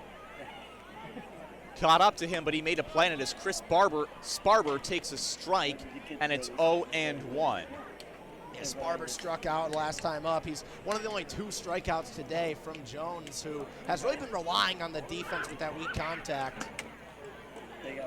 As he takes a ball away, count goes to 1-1, and you said it, weak contact has played a factor majorly for Will Jones today. Yesterday it was strikeouts for Navigators pitchers. Today it's been groundouts. I mean, that's not something you expect from Jones. I mean, so heavy on the zone and just peppers it. And Keene has done exactly what they need to do. They've jumped at pitches. They've swung the bat. You cannot let him get free strikes. But they haven't been able to do one thing, and that's catch a barrel, find grass, find any hole in the defense at all.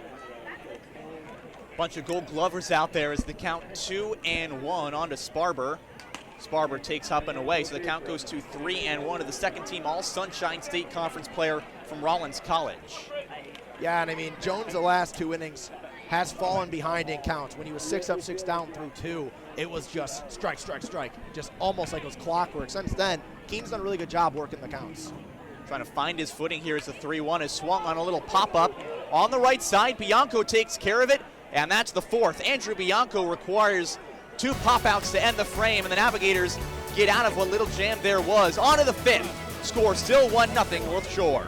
SwampBat fans, we have our last on-field game of the night. This one.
Top of the 5th inning, and the Navigators bats come back up to play against Nick Timpanelli, the man out of the bullpen for the Keene SwampBats. Their first move as Jacob Bean's day was done after 3, when 3 innings allowed 4 hits, a run, 3 walks, and 3 strikeouts, and Timpanelli took care of job against the first 3 batters he faced in the last inning, and now he'll face 2, 3, and 4 for the team from North Shore. Yeah, and Timpanelli's kind of that story of resiliency, and we saw that in his first inning of work. He worked really well out of the pen. I mean, he was unranked coming out of high school, and now he finds himself at Charleston Southern University in the Big South, and had a pretty solid year. Was 1-6 with a 5.36 ERA through 16 appearances and 50 innings at that. I mean, he struck out 45 and he only walked 25, so peppering the zone, and we already saw that with 2 strikeouts to his name.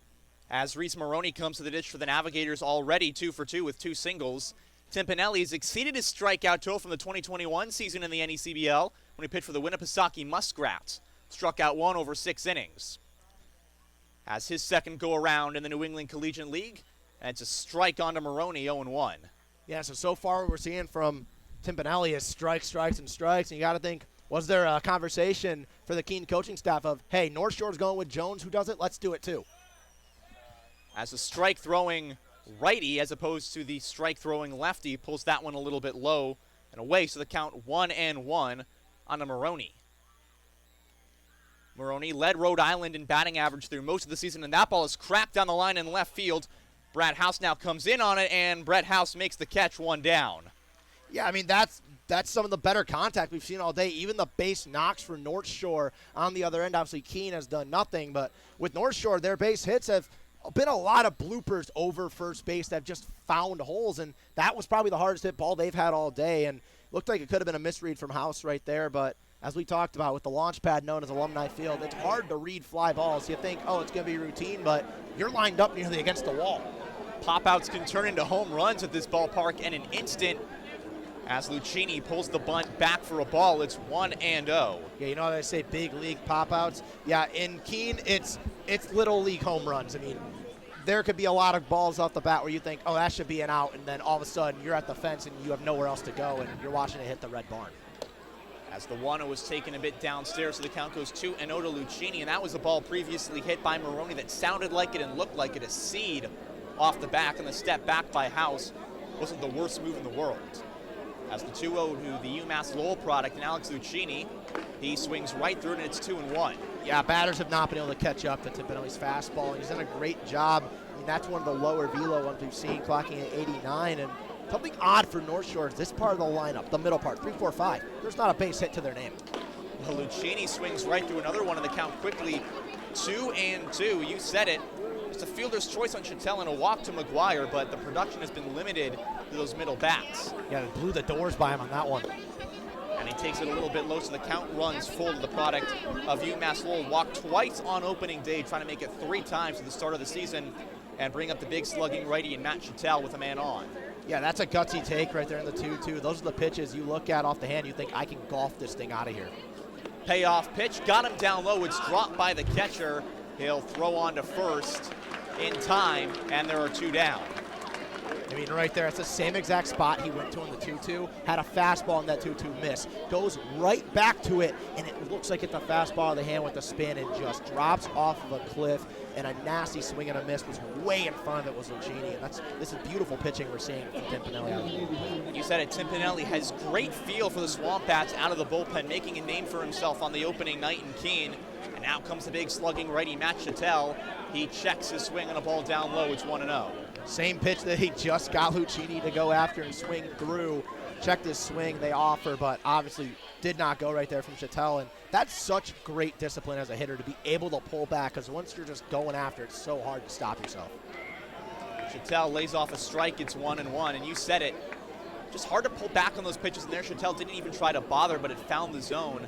And at this point, this is just 2 guys who have command in Jones and Tim Pinelli. As Chattel swings through one low, it's 1-2. Yeah, that was pretty nasty, and I guess it kind of goes against what I said. I was talking about the fastball through 4 batters with Tim Pinelli, and since then he's been really hammering the breaking ball. 1-2. Tim Pinelli gets a pop-up weak on the right side. Over his Victor is Cuerdo, and he makes the catch as Cuerdo retires the side. 1-2-3 back-to-back for the SwampBats, and we'll head bottom 5, still a 1-0 lead for the Navigators.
Whether you're an island resident or planning a summer getaway, the fastest way to get to the Cape and Islands is by taking the New England League's preferred partner, the Steamship Authority Ferry. Visit steamshipauthority.com for more information. Will Jones back out for his 5th inning and work on the mound for the North Shore Navigators, and it has been dominant from the big lefty from Northeastern. 2 strikeouts, just 2 base runners allowed, a walk and a hit.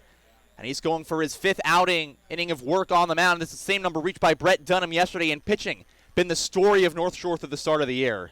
Yeah, I mean, obviously everyone likes to talk about the beginning of the year and say, hey, beginning of the year, game 1, game 2, series 1, whatever it is the biggest liar out there. But right now, if you're North Shore, you have to love what you've seen throughout the various first dozen or so innings from your pitching staff. I mean, yesterday was phenomenal in a 4-0 win, and today, Will Jones, I mean, what can you say? 4 innings, 1 run, 1 walk. I mean, he's been insane.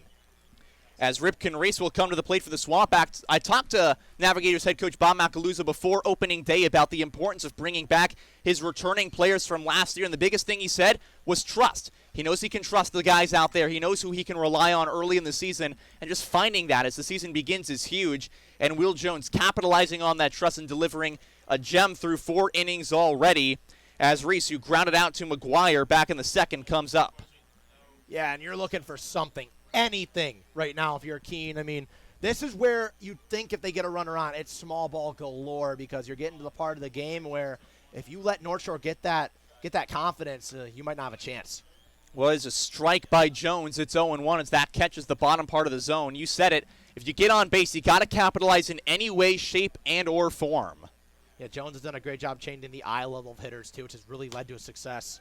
That ball is hit on a line to left field, and it finds the gap between McGuire and Maroney, and a leadoff single for Ripken Reese. And once again, kind of the story with Jacob Bean for Keene, and what we've seen so far from everything is that one wasn't really well hit. Way in front of it was Reese. He's sitting fastball. Didn't get a fastball, to say the least, and just was able to get a piece of it, poke it over the head of McGuire at third, and Maroney was closing in from it at short, moving to his right. The big piece of hitting, and now it's 7-8, and these are the 2 that got on prior. Victor Izquierdo, who started a bit of a rally back in the 3rd, takes a strike, 0-1. He walked, was followed up by a J.D. Jones single. Then Jones set the side down in order, trying to do the same here. The bottom 3 men due up after the single by Ripken Reese. Reese holds on at first as there's a strike up top. It's quickly 0-2 to Izquierdo. Yeah, and I mean, with a pitcher like Jones, I know he struggled the last few innings, but I don't think that's an arm you could take the first 2 on, because now he's in such a good count, he can just do whatever he wants. 0-2, quickly swing and a miss down in the dirt, and it's picked up by McDougal. No need to throw down, and a big strikeout by Jones. There's 1 down. I think everyone, at least in this box, and I know me and you kind of had that wavelength of right there, what he was going to throw. What Will Jones is going to do right there. We've seen him when he gets in counts where he can play with things. He just loves to almost bounce the ball to the plate and just absolutely make you look ridiculous, and that's exactly what just happened. That was a beautiful display of pitching. Getting guys fishing in the dark as J.D. Jones steps up. First pitch is going to be a called strike. It is 0-1. It almost feels like Will Jones coming out of the stretch with the man on base. He's almost getting better. His fastball's got a little more zip on it, and his location is just there a little bit more. And right now, if you're Jones, you have one of the hits, and yeah, that's just, he blew the fastball by him. There's no chance. Stepping up in the moment big, another strike. It's quickly 0-2 to J.D. Jones, the only man besides Ripken Reese with the hit today for the home team in purple and white. 0-2-1 down, runner on first. Pitch by Jones, runner holds, and a foul ball right side. Yeah, this is the part of the order. I mean, if you're Jones, you're just trying to do something here. Put it in play and let the runner take off. Just try to get on, extend it, because, I mean, with Alisea on deck, we saw from him that sack bunt the first time, didn't really get a rip, but his collegiate stats don't lie. He gets on base, so this is the part of the order that you're really trying to rely on. Just get on, extend innings, and try to get the top of it. It's supposed to be your dangerous part. Bounced that one well in front of the plate, but almost got a swing by J.D. Jones. Checks out of it, and the count is 1-2. If he would have swung at that one, oh man, Will Jones, that was, I don't think that was intentional. I think it slipped. It's one of the rare times that he throws the ball that I don't think he meant to throw a ball on. Yeah, that one was about a good foot in front of the plate, but it was starting middle. It just dropped out of nowhere. Runner breaks 1-2. His high throw down to second base will be not in time. A stolen base by Ripken Reese and a runner in scoring position with a 2-2 count and 1 down. Yeah, at this point, you need to get runners in scoring position any way you can. I like the aggression right there to send your right fielder, Reese. Now you got him in scoring position. If you're Jones, the very least you want to do here is put this in play and make it so Reese can advance and then really get in the head of Will Jones. J.D. Jones had 9 RBIs last summer for the Westfield Starflies of the Futures League. Hit .293. Now waits on a 2-2 with the runner at second and 1 down. Pitch, he takes strike 3 called. Back to back for Will Jones, and there are 2 down. That was pretty. I mean, Will Jones is just, he's electric out there, especially with the breaking stuff. I mean, that's a beautiful piece of pitching on both his strikeouts nowadays, Cuerno and Jones. And that's big as a pitcher, too, when those two figured him out last time. They had the only hit and walk before this inning. Then he goes swinging, looking. I mean, that's perfect. As Alex Alisea comes up with a runner on second and now 2 down.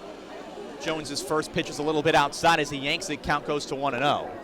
It's a big opportunity for Alisea right here. This is really your first rip. Laid down a sacrifice bunt the first time up. Now you're getting that nod to swing away, and you're just trying to get this one past, and you do see Maroney, especially at short, basically playing in shallow left center field almost. McGuire playing a couple of steps in at the third base side. Runner breaks for third, throwing in a ground ball. Gets past McGuire, and the run's going to come in to score. Ripken Reese ties the ball game as he steals, comes around to score, and Alex Alisea, his first true swing of the season, an RBI single, and we're tied up at 1. Big hit and run right there. Love the call. Love the call right there from the coaching staff and Sean McKenna. And you can see him telling his hitter, Alisea at first, what a piece of hitting. Puts it right in the spot. It needed to be McGuire moving to his right to cover the bag. And if he doesn't take off running, that's an easy 5-3 to end the inning. And now you extend. That's beautiful coaching right there. 13 innings into the game in the season for the North Shore Navigators, and they finally let up their first run as we're tied up at 1. A swing and a miss by Jay Keene. It's 0-1. Had a shutout yesterday against the Valley Blue Sox. Had it going through the first 4 today. As Will Jones comes set at the belt. Runner at first and 2 down. 0-1. Foul ball right side and off into the forest. It's 0-2. You see Keene right there. I mean, obviously his stance is a little odd with that that lead leg being nearly parallel to the ground, almost at like a 30-degree angle, but he gets the bat around the shoulder pretty quickly, and right there just looked like he had that thing timed up. He just missed it. Keene, the 0-2 pitch from Jones. Swing, and he just stays alive. Got a piece and fouled it off the glove of McDougal and into the backstop. Yeah, right there. I mean, same kind of story. Looked like he just missed it. Was maybe just a little bit off, a little bit under it. And if you're Keene, you're looking for something. You've flown out to both sides of the outfield. You're looking to at least just put a barrel on the ball again. Runner breaks for second. Swing and a miss. He got him. Will Jones gets out of the frame with his 3rd strikeout, but the SwampBats tie it with a run. Will be all singles heading to the 6th. Your score here on the NECBL on ESPN+.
Well, the Navigators' runless streak ends, allowing one in the bottom of the 5th inning as we head on the 6th inning of play here from Alumni Field in Keene, New Hampshire.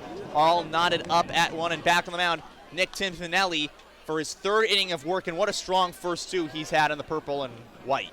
Yeah, I mean, he's been really good, especially with the mixture of pitches. In the first inning, where he's gone 6 up, 6 down now, but the first inning just commanded that fastball so well. Second inning, started out with against Maroney, down on the line off the left, and then with Lucini and Chattel, he just goes straight to the breaking ball and kind of just fooled him, because you can guarantee the mindset going to the plate is he's going to throw me 90 miles an hour, and it's going to look hittable. And then he just starts throwing stuff that is nowhere near 90, nowhere near hittable, and just made 2 hitters look silly. And it's been a beautiful, beautiful job of whoever's calling the game right now with Tim Pinelli or Jones behind the dish, or if it's over by the pitching coach and John Nowak. It's been a beautiful job right here. One of the box comes to lefty Tim McGuire. He walked his last time up in the third. And for the first time since inning number 1, this game is tied, now 1-1. As the first pitch from the righty Tim Pinelli to the lefty McGuire is swinging a seed hit into right field. That's a base hit by Tim McGuire. The throw comes in, not in time. That almost made me a liar, but McGuire able to beat it out and a leadoff single. Yeah, I mean, that's what you get with the shallow outfield, too. We saw that exactly for Keene back in the third inning when Izquierdo walked and then J.D. Jones singled the right field. Izquierdo was slow off the bag, expecting maybe a diving play to be made. Didn't want to get doubled up on a beautiful play at second from Jones. And they almost gunned him at second base. Lucchini was ready, and right there, the exact same story. Reese was ready to go for it, and it almost came to fruition. Well, McGuire leads off of first as the first pitch attempted to be bunted by Bianco. It goes fair, gloved, throw on to first in time. Beautiful play by Bryce Molinaro, but it gets the job done for the Navs. Runner moves up to second with 1 down. Yeah, I mean, that's a beautiful piece right there. And you've seen it, you were talking about it before amongst ourselves, Toby, with the small ball with the Nav. We saw it early on, and that's exactly what it is. In a 1-1 game, now at the latter half of the game with the 6th inning starting right now, I mean, it's exactly what you got to do. You got to get runs across. Every base runner just becomes exponentially more valuable. And here comes Ryan McDougall, runner on second, and the third baseman Bryce Molinaro playing a bit in with 1 down. And a textbook bunt that was laid down by Andrew Bianco. No other way to put it. As the first pitch, McDougall takes a healthy hack and it's 0-1. Yeah, he was way under that one, and right now, if you're Tim Pinelli, he's been really good at the top part of the zone. And with McDougall, he walked obviously in his first plate appearance, but the ground out, he's been on top of everything. So you gotta be careful with what you throw him here. Know he can get under it. He did that at Dayton as the 0-1 is taken low for a strike. It is 0-2. That's one of the advantages of our location here in Keene with the press box. We're right above the visiting dugout. And right there, you could hear it over our headsets, and I could hear it over your voice right there. You could hear North Shore was not happy with that call. They were a bit skeptical on the decision from our home plate umpire, Alan Libardoni. Trying to steal a ball out of him, but it gets in there for a strike. So it is 0-2 with 1 down and a runner at second in Ryan McDougall. At the dish, McGuire down at 2. McDougall trying to protect on the 0-2 count. Swinging a foul ball, he does just that as he sends it over our way. And this is the part of the order coming up with 8, 9, and then 1. This is the part of the order 8, 9, 1, 2, 3, 4 that Tim Pinelli is able to go 6 up, 6 down. So right now, you got to think he's feeling confident if he can get by the Navigator catcher, that he can get out of this little inning after the leadoff single with nothing. McDougall, the only batter so far that Tim Pinelli has not faced. The 0-2, swing and a foul tip into the glove of J.D. Jones and a strikeout and a huge punch out for Tim Pinelli. Yeah, number 4 already on his game, and he's only pitched 2 2/3. It's been magnificent right now for Tim Pinelli, and one of his strikeout victims right here with the left fielder for the Navigators, Jankowski. You got to think right here, Tim Pinelli is confident. I mean, you can see it. You can see it already with his body language, his eyes. The confidence is there.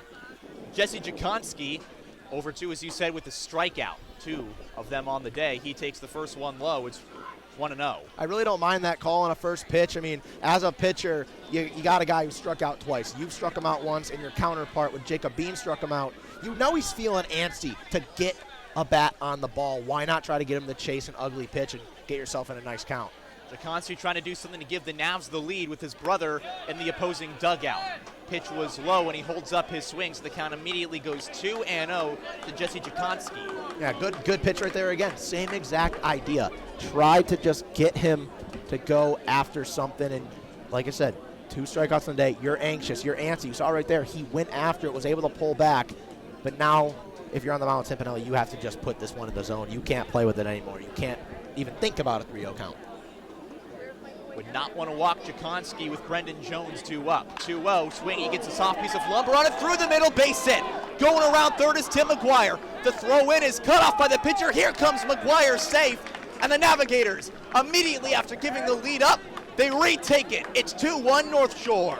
The beautiful piece of hitting right there from Jakonski. I mean, you saw him. He was anxious on that 1-0, almost went after the pitch low, and that one just put a beautiful piece of hitting right up the middle past Alisea and Romano.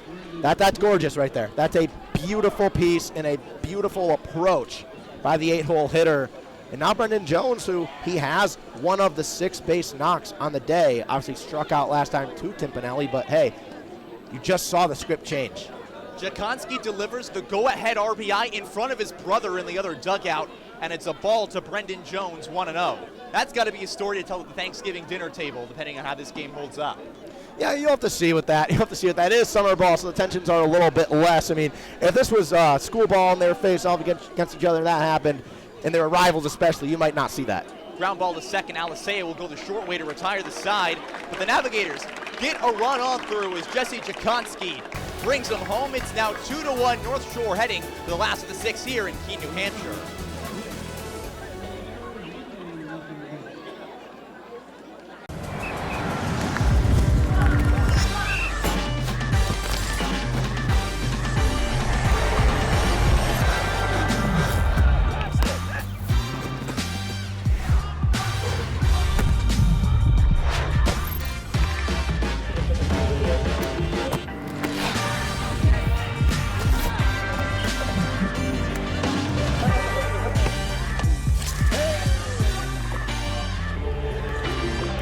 Drink, launch, hydrate, win the moment.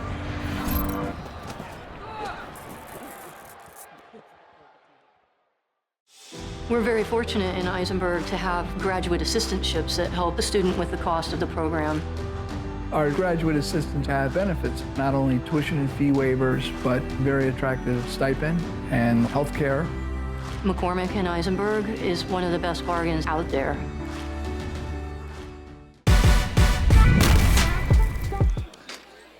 Cole mascot on for the North Shore Navigators. He'll take over out of the bullpen for Will Jones, who finishes with 5 dominant innings, filled up the strike zone. 5 strikeouts on the day by Jones, and now it's going to be the righty from Northwestern. It's a big opportunity here if you're Keene. Jones is finally out of the game. You were not able to extend an inning past a 1-2-3 more than twice. You only got 1 run on 3 hits against him. He only gave you 1 free base path. I mean, that's a recipe for success as a starting pitcher. Now if you're Keene, you have to make the pen work. You need to attack Mascot right away. I mean, you can tell, as an arm out of the pen, just finished up his freshman season, you just got to get early on and get a little bit of jitters in the righty. Put up strikeouts early for Northwestern while in school, struggling a bit down the stretch. Trying to settle on down here with a 1-run lead entering the bottom of the 6th. Navigators up 2-1, and he'll be facing the 2-3 4-man duo for the SwampBats, Nicholas Romano, Bryce Molinaro, and Brett House set to hit. It's a part of the order that has really done nothing. They've done nothing exactly, actually, matter of fact. I mean, it's over for that part of the order, so it's a good part to put a bullpen arm out of, as the confidence might be low for this middle part of the order coming up. And we talked about that with North Shore before. Now we touched base on it with Keene, and it's been interesting so far. You got 9 hits, 3 runs through 5.5 innings with both these offenses. Obviously, it's been a pitching and defense dominated day so far, but the middle part of both orders have just been non-existent. It's been the top and the bottom parts of both of these teams that have at least gotten something. For Keene, it's just been the bottom, but for North Shore, it's been 1 through 3 and 7 through 9 that have done something. That middle part, meat and potatoes, you're relying on them, nothing. 0 for 6 in the day for 2, 3, and 4 as Nicholas Romano, the one strikeout among that group, coming up here in the bottom of the 6th. The final line on Will Jones, 5 innings, 3 hits, 1 run. It will count as earned with the walk and 5 strikeouts. As first pitch to Romano, the switch hitter now batting to the left side takes it for a strike. It's 0-1. It's a big thing with this Keene lineup, as they are very, very high on the matchups, and you can see the roster has a good amount of switch hitters, more than you're kind of used to seeing. three in the lineup today as that one's taken outside for a ball. It's 1-0 along with Ripken Reese and Alex Alisea. Yeah, and for this Keene team with the coaching staff with Sean McKenna, Casey O'Brien, the hitting coach, they are very reliant on you got to prove you can hit that side of the arm, that arm release. You have to prove you can hit the ball for us to give you the nod in the lineup. Mascot quickly makes it 1-2 as that one fouled back towards the left side. Romano, his first time taking a hack out of the left-handed batter's box on the day.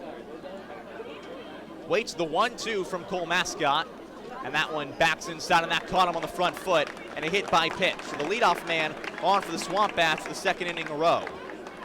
Yeah, last time Reese came around to score and tied this game up, and it's a big opportunity now. You got the middle part of the order, so it's a tough part to say, hey, we're going to play small, bunt him over with Bryce Molinaro. He is 0 for 2, but it's a tough bat in the order to say, hey, just take the out. In a close game, and especially as the innings start to go on by, and as you get later on, though, you got to sacrifice some of those power guys just to move runners up. Wouldn't be the worst strategy in the world as McGuire playing in on the edge of the grass. That ball is yanked away, and it's 1-0. Yeah, the infield, the middle of the infield, especially with Jones and Maroney, you can see it. They're communicating. They want to flip this. They want to help out their right-handed arm Mascot and just get something to go his way. Leadoff hit by pitch. They would love nothing nonetheless than a ground ball double play. Foul ball over the head of the stands, and it goes into the woods. The count goes 1-1. With the way that the pitching staff worked yesterday against the Blue Sox, it was one inning for all of the relievers, so the leash here fairly short on the guys out of the bullpen for the Navigators, no matter how good they do. And I mean, you like to see that as a coaching staff, especially that you have that many arms you can go to in a moment. You don't want to be, committed to, I got to put this guy in or I have to put this guy in. You like to see, all right, I got about 9 options. Which one do I want to go with today? They had 5 men pitch yesterday to complete the 4-0 shutout win over the Blue Sox as the last pitch missed away to make it 2-1 to Molinaro. The 3-hole batter, runner holds and he takes down and away for a ball, so it is 3-1, a chance to make it 2-on. With still nobody out, and the cleanup man due up.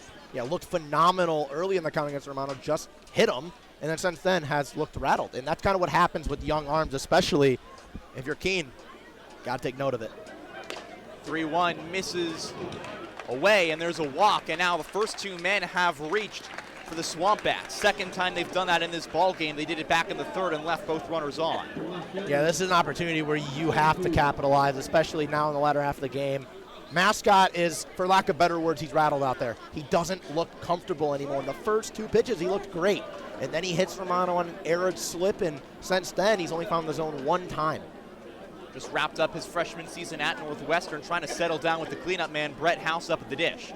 He grounded out twice as that ball is hit in the air all the way back into center field, and he's going to watch it go. A long home run into the parking lot.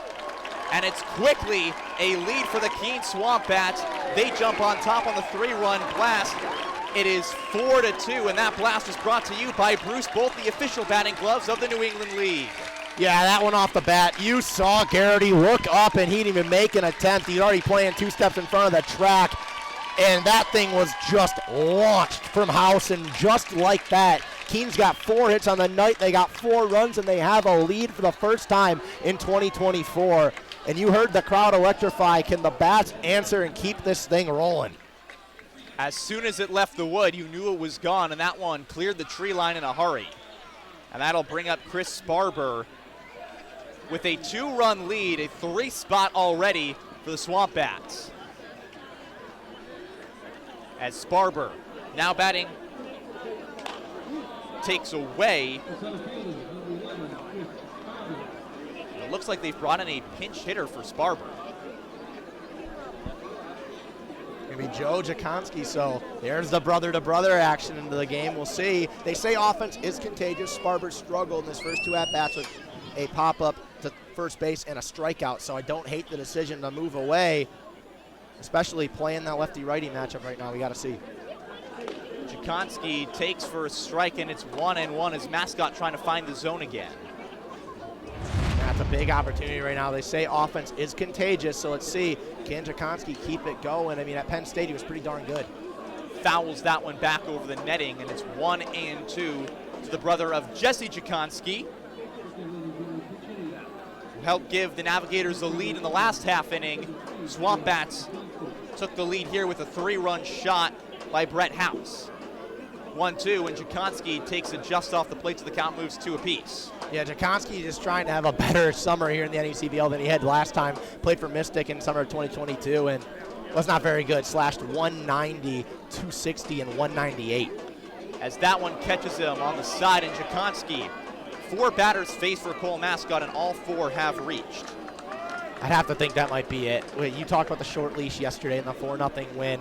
4 batters up, he's hit 2, walked 1 on 5 pitches, and then a first pitch moonshot all the way across the street nearly to house. I mean, I have to imagine we're seeing a visit that this is just going to be to spar time for any arm possible to just get hot as soon as possible. As Coach Bob Macaluzzo comes in, and he's going to have a chat with the righty Cole Mascot, trying to settle down on the mound. And that will be all for the righty, so Macaluzzo will take the ball from him. We're going to have a pitching change here in Keene. SwampBats jump all over the new arm, and they make it 4-2 here in the bottom of the 6th inning from Alumni Field.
Ryan Griffin, the right-handed arm from Northeastern, out of the bullpen after Cole Mascot gives up the 3-run shot by Brett House.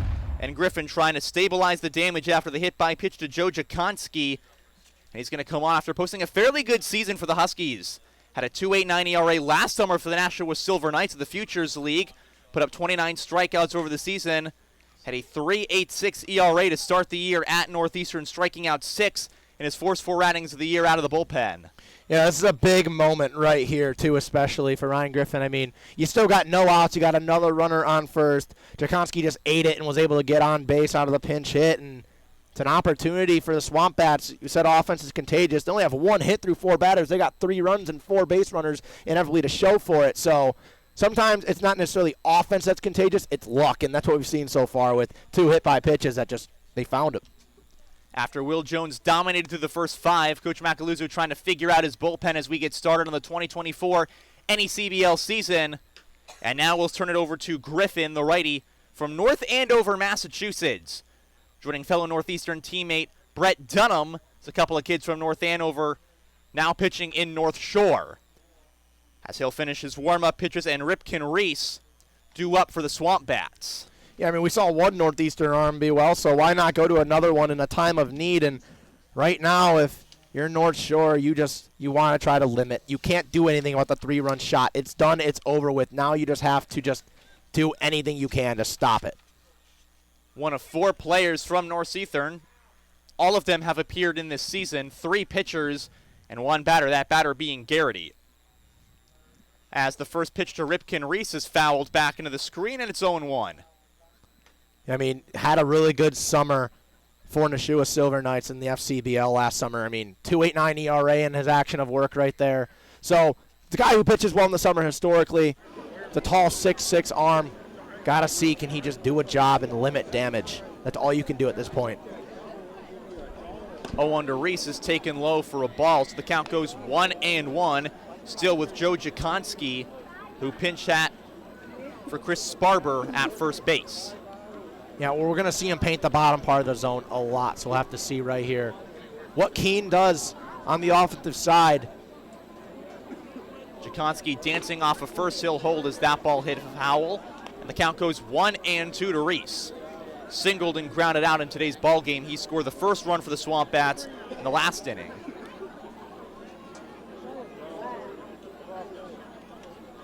So Ryan Griffin, the 6'2 righty, comes set at the belt. Gets the sign in his 1-2 pitch. Just low, and the count evens 2 apiece. Yeah, I just missed right there. Tried to give him the bite at a low curve, or a low pitch, excuse me. And we'll have to see. Does love the bottom part. We've seen it so far early on, but you cannot lose this batter. It's the last thing you can do right here.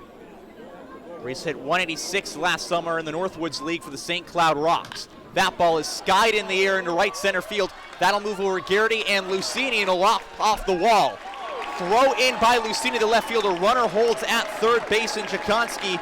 And you said it, offense is contagious. Homer and now a double off the right center fence, and runners at second and third with nobody out. Yeah, this could get ugly quickly. The offense is just rolling right now for Keene.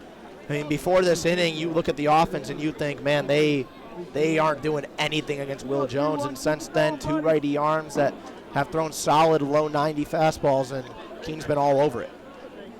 Jones put up 5 strikeouts, and now Griffin, the first batter he faces, doubles off the right center field wall, and it'll be Victor Izquierdo. Izquierdo walking a strikeout in today's game, and he chops that one foul third base line. Zone 1. Yeah, you can see the infield playing in. They do not want the runner from third, being Jakonski, to score. They want to play him at the plate or keep him there if anything possible. There's no outs here, and it's a dangerous opportunity still. Yeah, still just a 2-run ball game. So anyone's contest here in the 6th is Izquierdo trying to break it open.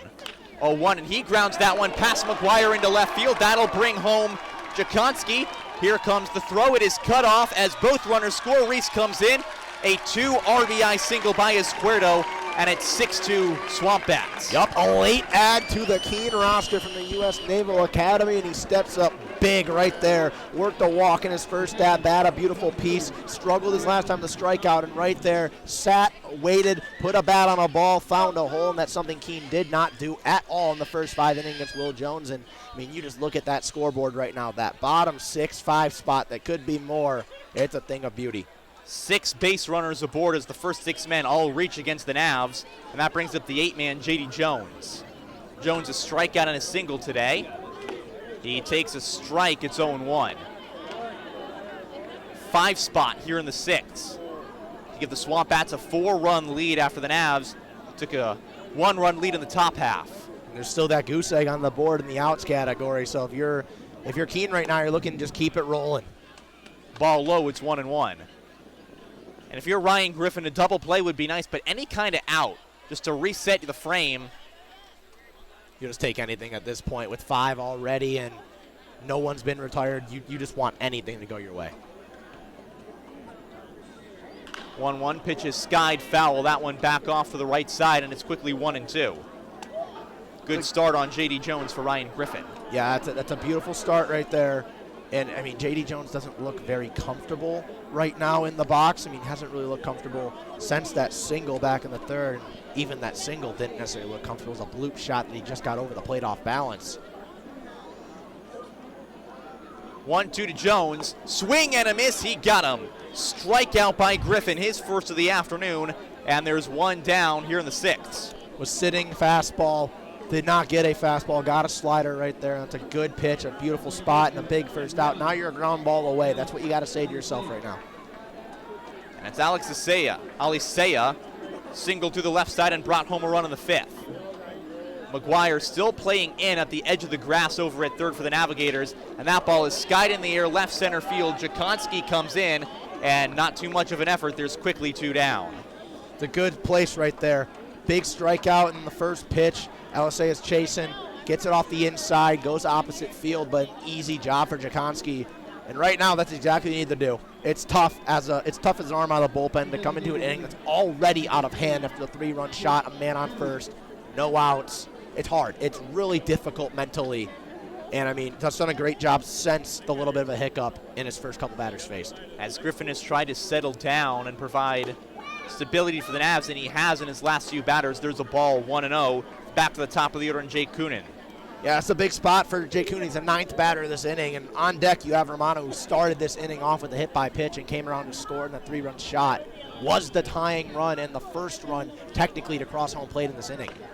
as that one is taken for a strike, so it is 1-1 to Keene. Yeah, that fastball is just so firm down low, and it's a pitch that you think you have a chance at, but you don't really want to bite at, just on the odd chance it goes somewhere you don't want it to. It's a tough spot to hit a fastball. 1 ball, 1 strike, 2 down, and a runner at first.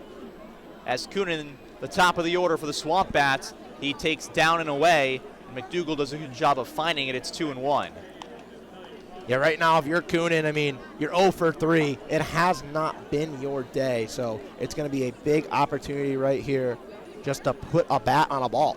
It's really that simple right now. With how luck has gone your way, with stuff leaving, stuff finding gaps in the outfield, you just got to put a bat on the ball. 2-1, a healthy hack, but it's a swing and a miss, and it's Deuces Wild. 2 ball, 2 strike, 2 outs, and a runner at first to Keene, who struck out swinging his last time up. Big opportunity here. I mean, if you're Griffin, you got to go right back to the pitch that just made Keene look silly. I really don't see anything but a slider here. Here's the 2-2, and it's down in the dirt. Count runs full. Well, he went to the off speed. That one's more vertical drop than you saw from him so far against all the righties he's faced. The tough leave right there, especially, it just looks like it's going to find the bottom part. It's a good leave from Keene. Have to see, what do you go to? You got to be your best stuff right here. Payoff delivery with 2 outs will mean the runner is going. And that pitch is taken just a bit outside. It's a walk by Keene. Now the man who started this inning, Nicholas Romano, will come up to the dish. Big opportunity for Keene. Keep it rolling. Now you got first and second just like that. You've already scored 5, and what do we say? When it's your inning, it's your inning. And right there, that's a close call. It's a tough call to make. It's a tough pitch to leave on a payoff pitch, especially. But it went their way because everything's been going their way this inning. Well, now it's Romano out of the left-handed batter's box. He got plunked to start, came around to score on the 3-run homer by Brett House, and he takes down and in for a ball, 1-0. With 2 on and 2 down, a 5 spot already up in the last of the 6th.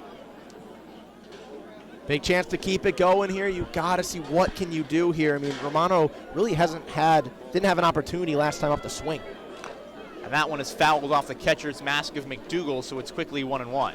So there's the first swing of his last 2 at-bats, because the last one, as you remember, he watched the first 2 pitches for a 1-1, then got plunked by a hit by pitch, and he was just antsy on that swing. Looked like his eyes were lit up at the minute he saw it, because it kind of hung up a little bit more than you would like on the mound.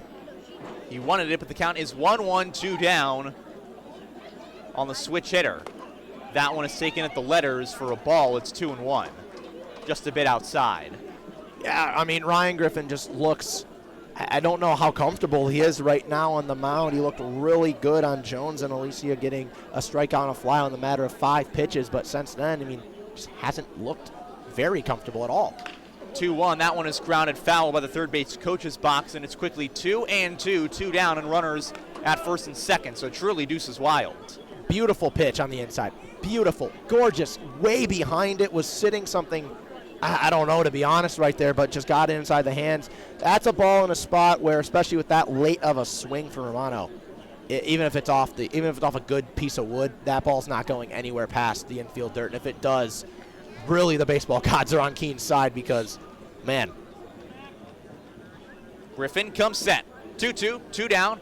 Runners at first and second, and Griffin will take a turn and fire over to Reese Maroney, but the runner stays on the bag. Yeah, I think that throw might have just been precautionary. I think he wanted to step off, just kind of got antsy right there, as there was a decent-sized lead by the runner over there at second and Squardo, but yeah, it just didn't look like he really had any intention of throwing to the last second. 2-2 to Romano and foul back in the netting, so we'll stay alive. He's fighting, and that's all you can really ask for right now if you're a SwampBat fan, is a fight, because as we talked about, I've said it so much, I sound like a broken record, I feel like a broken record. When it's going your way, it's going your way. This is the 10th batter of the inning, and 7 of them have reached up to this point. 2-2, 2 down, 2 on. Here's the pitch by Griffin, and another foul ball, and a great job by Nicholas Romano, as you said, stay alive and see another pitch. That one might have got the smallest piece of wood of all time off the top side of the bat, but anything that keeps you alive, gotta see. I mean, if you fight enough, eventually it's going to be, can Griffin make a mistake? That's what Romano's hoping for. Is he going to leave a mistake over the plate, and can I make him pay? 2-2, chopper off the plate. Griffin will make the catch. He'll go to the bag and underhanded onto Bianco in time. The inning is over. A 5-spot put up by the SwampBats in the last of the 6th thanks to the 3-run homer by Brett House. We go to the 7th, a 6-2 lead for Keene.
Keene flips the script a complete 180. They enter trailing 2-1 with little to no offensive life. They put up a 5-spot with a 3-run home run by Brett House to flip the script completely. And now they flip it over on the other side of the mound. The Jared Lessman, the left-handed pitcher, going to his senior year at Louisville, was limited this year. He had 21 innings. He was all right. 15 walks, 15 strikeouts, let up 15 runs. But a big left-handed arm that you bet Keene is counting on now. And a big nod of really encouragement, Toby, to you change it up, you give it to a lefty that kind of struggled at school, but got this lead. It's got to be a good amount of confidence as an arm of, hey, my staff trusts me with this lead. Yeah, you got a 4-run cushion. You're going to face the top half of the order coming into the first 3 men due up, but have really struggled to get on ever since that first inning. And now if you're Lessman, this is your game to potentially get 2 innings, maybe even 3, depending on how the rest of this one goes, and really prove to the SwampBats staff, hey, I got the stuff to be a regular bullpen arm in this season for the NECBL. Played in the Northwoods in the summer of 2022 with the Express. Was really good with a 2-0 record at 3.38 ERA through 29 innings, striking out 35 and only giving out 17 free paths. Now he's got the top part of the order starting with Ryan Garrity, who's 1 for 2 and has put a bat well on the ball every time he's been up. Watches that one down low for a first pitch ball on a 1-0 count. You saw the crowd that was dead for the first 5 innings when it was really just Will Jones' domination. The offense woke up, the crowd woke up, and it just seemed like energy came into the stadium. Yeah, as soon as they got that hit by pitch in the walk, the crowd started to stir once again, and that home run just made it an entirely new place here at Alumni Field. Lessman, way in front of that one was Garrity. That was a pretty nasty pitch down low. Now got to focus up at the 1-1 count as they will call that a strike. We didn't get a signal right away on the check swing. Looked like it was in the zone. Way inside, just almost got a piece of Garrity, if anything. And if you're the Navs, a leadoff base runner, you allowed a 5-spot in the last half inning, but it's still only a 4-run game. Easy for them to make a comeback if they can get a man on. And it's a lead-off walk on 5 pitches right there for Garrity. He works his second of the game. And a beautiful opportunity now for North Shore, as you were just saying. It's only 4. Technically, it's 1 swing of the bat if you can get them loaded. So that's what you got to think if you're the Navs, and you got 9 outs to do it. You can just chip away. It's not like this is your last 3 and you need it now. You need it all at once. You can chip away. Hey, let's get 1 in the 7th. Let's get 1 in the 8th. Let's just get closer and closer. That way, when we get to our last breaths, it's doable. The last half inning was demoralizing for the Navs. 5 runs given up, but you can't let that hold you down the rest of the way. As we said, still only a 4-run game. Comeback is very much in play. And if you can get a couple of guys on, that mentality starts to creep back in. Hey, we're not out of this thing yet. Lessman gets a foul ball on the 1-0 to go even to 1-1, and so far for Keene, and especially their defense and pitching staff, it's been when North Shore gets people on base is when they start to explode. If you look at their innings so far, 3, 4, 5, they only put up 10 batters, only 1 reached, and other than that, 1, 2, and 6 were really good. Bunt on the third base line, Molinaro off the inside, got it on the transfer. Little small ball moves the runner over to second, and they trade it out for an extra 90 feet. Yeah, now you got that runner in scoring position, the double play on a ground ball taken out of effect, and you're still in a big part of the lineup. Small ball might make more sense with only a 1-run, 2-run deficit, but even with a 4-run deficit, to prove that you can move the guys over, still get things going, and have an offense that's effective, that is a huge confidence pickup for the dugout down below. Yeah, I don't hate the decision at all if you're the North Shore offense. You were just talking about it. As a pinch hitter up to the plate, number 9, Patrick Diamisio. And I mean, was pretty good, or was not that great last summer with the Upper Valley Nighthawks, 158, 286, 175, but this is a guy you're looking as he gets older and gets that experience. Can he keep it going and get waking up, and especially out of the bench, off the bench especially, it's hard. Yeah, and he had a pretty good season this past year at Seton Hall, and yesterday appeared in that game on opening day, grounded out in his 1 at-bat off the bench. Now trying to prove to this Navs coaching staff that can earn a spot on this squad. At a 3-hit game earlier this season on March 12th, the previous year 2023 Big East All-Tournament team. Oh, gets out of the way of that one, almost bounced right into his left leg. If he stayed put, he wears it, and instead takes the ball. And now, I mean, this is a big opportunity off the bench right here, and a big, big moment, trying to just get at least the leadoff walk to come across the board. Just outside on that pitch, and 89 miles an hour, was firm on the outside half, just missed. The count goes to 2-1. Yeah, really good take by D'Amico just to see the zone, watch it outside, and now he's in a spot where it's his favorable count. Lessman on the off speed, rolled away and just missed on that one. 75 miles an hour, not even in the zip code of the strike zone. 3-1 goes the count.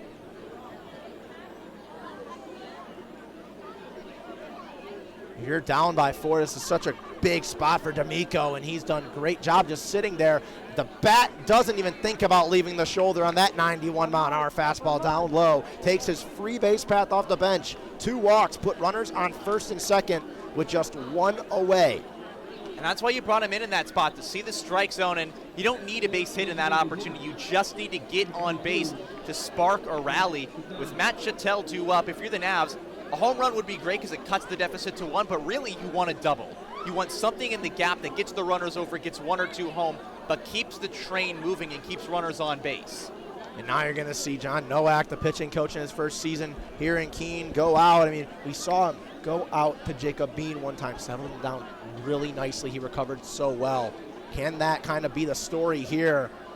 Because with Lessman, 2 walks and 3 batters, first and second, you're 1 swing away, and it's Matt Chattel, so you're really 1 swing away from making this thing right back to a 1-run game. I mean, the guy who helped lead Merrimack in home runs this past season, first team All-Northeast Conference, an all-star last year in this very league with this very team. He knows how to hit in big pressure moments. Double steal going, no throw at all from Jones. They give it to Freebie. So 2 stolen bags on that one, now second and third, and not just a swing away from making it a 1-run game possibly, just outfield grass for making it a 2-run And that game. Huge kind of play right there, it sets you up where if you hit a double, you score both runs and you keep the runner on base. That's an ideal situation. Down low once again, that one skips to the plate, the count goes 2-0. And Lessman has kind of struggled ever since his dominant freshman year at Western Community College, where he had 11 appearances, a 0.54 ERA, and 26 strikeouts. Since then, it's kind of been a roller coaster for the Louisville left-hander. That one finds the zone. He gets a big strike 1. And a smart take by Chattel there. It wasn't in his wheelhouse, nothing he could really do with it. So lay off and either wait for a pitch in your zone or let him walk you. Trying to get a big second out, and that one over to third. Molinaro, the leather, snags and flashes for a big, big second out. Give him a gold star on that one. A line drive, and Molinaro takes a run off the board by snagging it, forces the runners back, and now a huge spot where if you're Lessman, you can get out of this jam without allowing any damage and just have this inning be a bit of a blip on your record rather than a smudge. You understand that Brett House obviously had the 3-run shot. Molinaro's 0 for 2 at the plate. But my goodness, I mean, the defense today from the hot corner from the Penn State third baseman has been unreal. And now you're just one pitch away from getting out of this jam. And if you're a quality third baseman, getting on base and getting hits isn't necessarily the most important thing. That and shortstop are really the positions where a good glove can almost double up a really hot bat. Tried to stick it right there was Jones. Couldn't get the call. It goes to a 2-0 count. And right now, if you're McGuire, if you're at the plate with McDougal, you need this bat.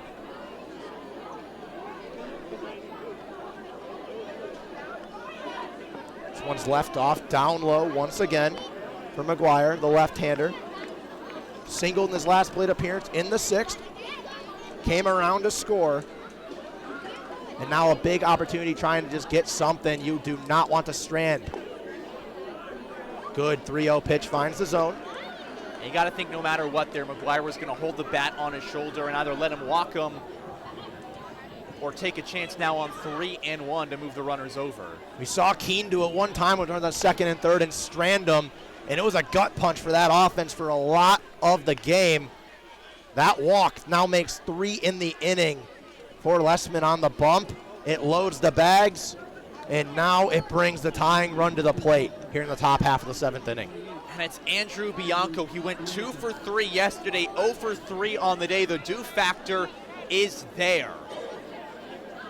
Had 11 homers this past season, 16 doubles at Seton Hall. And a big opportunity now. One swing of the bat away, and he was way in front of it, and there's only one reason that bat was swung on that pitch, and it was to leave and tie it. Yeah, he was looking to clear the tree line, not just the short one out by center field. He was looking to clear all the ones out there, clear the parking lot, maybe send it out of his postal code, but just swinging out of his shoes. He's got to stay back on it and know that you don't need a home run here. You just need some kind of double to bring runs home. Bianco 0 for 2, has not had a lot of luck at the plate, has a strikeout on his night as well. He watches that one for ball number 1. And you got to be careful if you're the righty in the box with Bianco. Lessman has not located well at all in this inning with 3 walks, and hence why the bases are loaded. You need to wait for your pitch, and he waits right there, 2-1 outside. And if they're going to keep giving you balls and free passes, take them. Let the line keep moving and give what the opponent gives you, and then just wait for your pitch in the zone and drive that. Don't try to force anything. That's the kind of mindset that Bianco's coming up there with. 2-1 down low, back foot swung through. It goes to 2-2, 2 away, and a big pitch right here. Lessman 1 away from getting out of it, and if you're Bianco, you got to put the hands up on the bat. Drew 9 walks to the team yesterday in the 4-0 win, had 3 up to this point in the game, have 3 this inning alone, and a big opportunity as that one's fouled off the plate down the third base line. You talk about choking up. That's what he did there. Just got the barrel of the bat on the top of it and is able to stay alive. And on that pitch, that's all you need to do. Wait for something that's either yours or well out enough. Once again, you can see the choke up by the hands already of Bianco. We remain at a 2-2. He watches it go away. The chance to put a dent in the lead, and you watch it and move back. Big piece of pitching from Lessman. 3 walks, the bases loaded, but he gets out of it somehow. We stretch. We go to the bottom.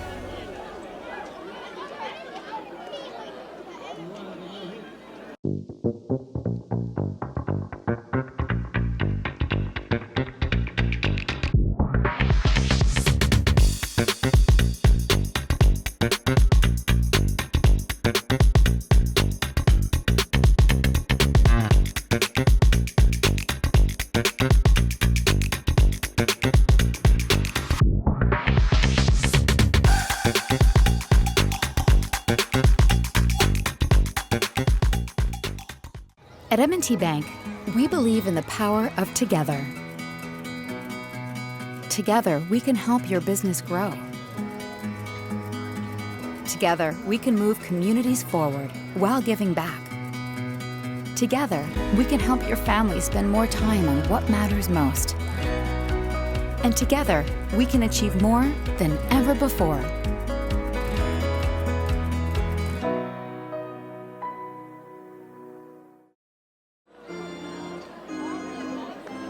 We stretch here at the ballpark, and a new arm warms up on the mound out of the bullpen. It's number 15, Sachin Ramos, the right-handed arm from the University of Michigan. He takes the bump. Toby, what can we see right here? Obviously, I mean, this is another big spot after that little gut punch right there on the backwards K. Well, you can expect a pretty good debut. He had that at the start of the season against an Oklahoma State team that won the Big 12 Conference, made the NCAA tournament. He posted an inning with a strikeout against the Cowboys, finished his last 2 games with 2 innings earned and no runs allowed against him, 8 strikeouts this season. It's a bit of a local guy for the Navs from Manchester, Massachusetts, coming from the state of Mass, an all-Western New England prep selection out of high school. And he's trying to settle on down for the Navigators here in the 8th inning. Just get something going here in the bottom of the 7th. One more change for North Shores. Number 6, Jordan Kahn, the junior from Georgetown. He takes over in right field after that pinch hit situation. Took Alex Lucchini, who had a rough night, 0 for 3 with 2 swinging strikeouts out of the game. So Kahn goes over to right field, and now the SwampBats looking to keep that offense going and try to recover. They had that big offensive inning with 10 batters, 5 runs on 3 hits, including the 3-run moonshot to center field by Brett House, and then that big looking strikeout from the arm of Jared Lessman to end the threat in the top half of the 7th. And sometimes you like to say it, some people like to say it doesn't exist, but we've seen the momentum. Momentum's a clear factor right now. We've seen it firsthand, Toby. If anyone says momentum doesn't exist in baseball, they haven't watched enough baseball in their life. We saw it right there in the last inning for the SwampBats. They got guys on, they started to field their way, and then as soon as House hit that ball, the switch has just been flipped on this ball game. We look back at the last half inning, bases were left stranded for the Navigators. That's a situation that earlier in the game, they probably bring a run, 2 or maybe even 3 home, and now it feels like it was all Navigators early. Now it feels pretty much on the side of the SwampBats. We go over to the offense again, and we start off with the 3-hole hitter, 3-4-5, Molinaro, and then Brett House on deck, the man with a 3-run shot, and then set to be Jakonski in the hole, came in as a pinch hitter for Sparber. Molinaro has been phenomenal defensively. The bat has not been there as that fastball blows by at 90 miles an hour for strike number 1. And if you're in the Navs, the one thing you're looking at today is what can you rely on out of the bullpen? Who are you going to look for in these kind of games, in these situations to step up?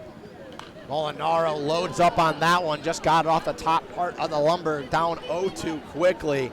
It has not been his night offensively. The walk last inning where he only saw 5 pitches, that was where we saw Mascot for the Navigators get really rattled on the mound after the hit by pitch, the previous batter in that situation. But weak contact from Molinaro all day with a ground out to third and a pop-up to first. Now he finds himself down 0-2 and goes after it down low. Disgusting right there from Sachin Ramos. Gets 3 pitches, 3 strikes, and a quick first out on his night. That was a little Big Ten on Big Ten action. Molinaro from Penn State. He helped Penn State get to the college championship in the Big Ten tournament off a big home run, but right there, strikeout. Just a rough night for him. Sometimes when it's not your night, it's not your night, and that's what we thought with Brett House after he had 2 groundouts weak to the left side of the infield. Then first pitch attacking his last time up at a 3-run blast. Watches that one go at the eyes for ball number 1 on what read as a 94-mile-an-hour fastball. Ramos, heat out of the arm there. He's just trying to blow it right by House, knowing the last time he took a swing was a home run over the center field trees, and now he's going to call time to discuss this at-bat. I wonder if that's just that little bit of mentality from his last at-bat that they saw Brett House in. Took one over the tree line and into the parking lot, and now you're just thinking, hey, let's just get this guy out and get our bats back up in the 8th inning. I think it's more of what do we throw this guy, because the last time up, whatever we threw him, obviously you're never getting back, so you want to be careful here. As down 4 now with 6 outs remaining on your offensive life, every opposing batter matters. You cannot let this lead get more as House holds back, but it's called for strike number 1. 91, and that one just catches the zone. And Ramos, such a good job just finding the strike zone and peppering in his hard fastball. Puts that one inside, gets out of the way right there as Brett House has to dive away. 2-1 now is the count, another 90-mile-an-hour pitch, and we're wondering when is Ramos going to bring something on the off-speed type to Brett House. 2-1, another fastball finds the zone and just below 90 right there at 89, took a little bit of zip off it, but it makes it a 2-2 count with 4 straight 89, 90, 91, 94.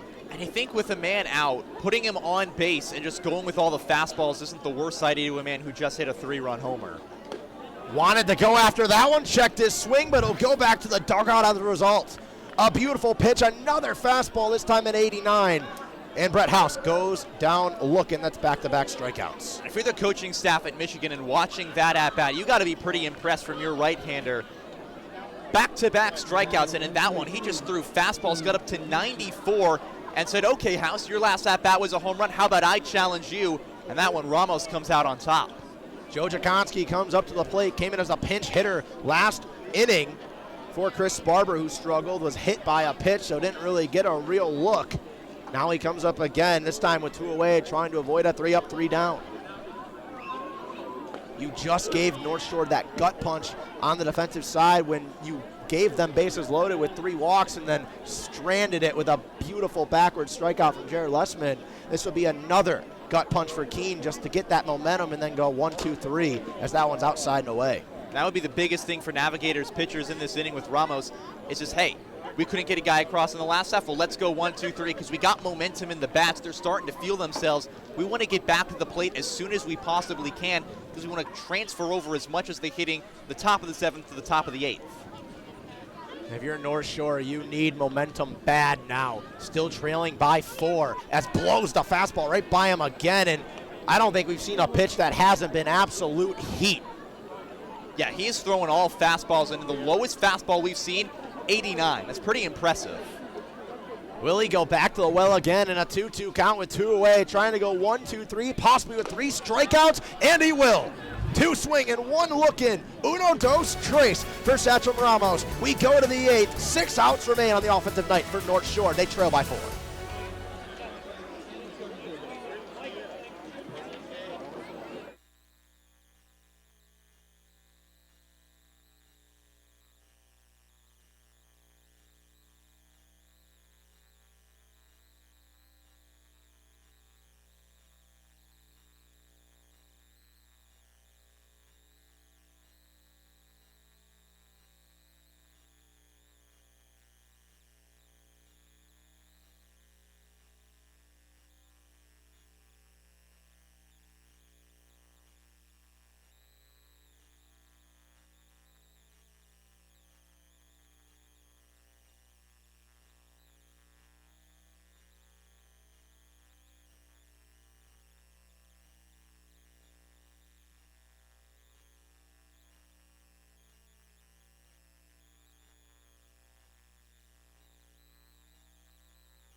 We go to the latter half of the game. 6 outs remain for North Shore. They trail by 4, and the story of the game so far is that 10-batter, 5-run bottom of the 6th by Keene that got them in the lead, and a gut punch from the Keene defense and Keene pitching staff, leaving the bases loaded. Another gut punch from North Shore in response with 1, 2, 3, all being strikeouts off the arm of Sachem Ramos. Yeah, and we talked about this in the inning break. They had a bit of a mound visit when Brady House was at the dish, and that probably was just, hey, we know what you can hit with your fastball. We've seen it in practice. Let's just do that in a live game. And he did, touched up to 94, sitting in the 90s. And that's the thing that the Nats coaching staff can take out of this game is, hey, we got a man right out of there in the bullpen in Ramos. Lessman struggled to find the zone last inning, had 3 walks and walked the bases loaded, but was able to get a big defensive stop at third and a big strikeout on Bianco to end the inning and leave it with no damage. Gets his count even at 1-1 as that pitch got away and bounced over to the dish. Yeah, now it's Ryan McDougal, the catcher from Dayton. He's one of those local guys from the state of Massachusetts. It's most of those Nats players come from Mass. Way in front of that one. Antsy on that pitch for a 1-2 on that 90-mile-an-hour fastball. When we talked about this North Shore offense, they have only hits in 3 innings, but each of those times they've had 2. And that one's a hot shot over to second. It won't even be close for Alisea. That one's into right field, and it's a leadoff single for McDougal. So when they get hits, they get them in pairs. Can they recreate that here in the 8th? First hit of the season for McDougal, the second time that the catcher gets on base after a walk. And now you're coming up with Jesse Jakonski due up. He got a hit his last time up. He drove in a runner. And you got to be thinking pretty good about this spot. The bottom of the lineup has produced really well for North Shore today. There really hasn't been a deep gash in this lineup that hasn't produced this afternoon. That's got to be something that the coaching staff takes out of today as a huge sign. First pitch swinging deep over to right field. Fearing back and one off the wall. Ripken Reese gets that one in over to second. Alisea goes to second, and they got him. The runner goes to third. Buck Reedy from Jankowski. What a play defensively for Keene. That's a gut punch if I've ever seen one. A chance to get runners at second and third with nobody out, and an incredible throw by Ripken Reese to gun down the runner. Now it's just a runner at third with one man out, and you said it, momentum is key in this game. That's a big momentum shifter. If it's second and third with no outs, you're looking at, oh man, North Shore they're firing, and now you're looking at third with just one out and an 0-1 count now to the 9-hole hitter Brendan Jones. And oh my goodness, you cannot stress the importance of this Keene defense today. They have been nothing short of sensational. And on cue, they hit him. So Brendan Jones is going to take a free pass after the big play from right field to gun Jakonski. And just like that, now we have first and third. Going back to the subject of defense for Keene, this has to be a really strong sign. You look at last season, they had 67 errors. That was the worst in the New England League of any team. And so far today, the gloves have come out to play, and they've done a really good job. So if you're the coaching staff there, you're kind of hitting the reset button. This is a new team defensively. They brought in a bunch of new players, all new staff, and they have shown out. And they're trying to prove that this year, hey, this is going to be a new SwampBats team that is going to field and field well. Brings up Ryan Garrity to the plate now. A ground ball double play is in control. That one's outside. Scooped cleanly behind the dish and brought back out. Yeah, Jones stole a base yesterday in Garrity. 2 walks and a double, so still a very potent part of this Navs order. But let's be honest, in today's game, which part hasn't been? There's a new catcher in the game as well. Alex Calarco for Keene is behind the dish. Tries to frame that one, goes down 0-2 with Lessman. I'm honestly shocked we're not seeing Brendan Jones take off with how North Shore's been all day to get 2 in scoring position and eliminate any traditional ground ball double play. We'll have to see what brings up of that with Garrity. Watches that one low and watches it go for ball number 3. And Lessman's got to step off and try to control himself before he could roll it over to the dangerous bat, especially early in the game, of Reese Maroney. Yeah, and a really good job there by Garrity just watching it, and now he's got a chance to keep the line moving. Auto take down low, a 4-pitch walk, and just like that, a 9-4 put out that stops Jakonski from expanding a single to a double to get an out. A hit by pitch and a 4-pitch walk in response. And just like that, danger for the Keene defense and pitching staff. Lessman still on the mound as we're going to get a visit from Sean McKenna, and we're getting a wave down from the Keene bullpen. Could this be it? Might just be the get hot signal. It looks like it's the get out here signal now as we see the gate open. McKenna walks up, the ball's handed, and the bullpen's called. A big spot as the bases are loaded with 1 out, up by 4 with only 5 outs remaining for North Shore. The bullpen gets a call. Will they answer? We'll know when we return.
The bullpen gets the call for the SwampBats with the bases loaded and just 1 out. They go to the right-handed arm of Isaac Williams, going to his junior year at Jacksonville University, and the Atlantic Sun Conference was pretty good this year out of the bullpen. A 4.56 ERA in 24 games. He had 6 saves through 25 2/3 innings, striking out 27, only walking 20. And this is a big spot for your first appearance of the summer. Yeah, and if you're the Navigators, you can take a little bit of pride out of this no matter how it goes, because you forced the SwampBats to go to their closer after they put up a 5 spot against you in the 6th inning, because you got the bases loaded, 1 out on the top of the order, and Reese Maroney due up.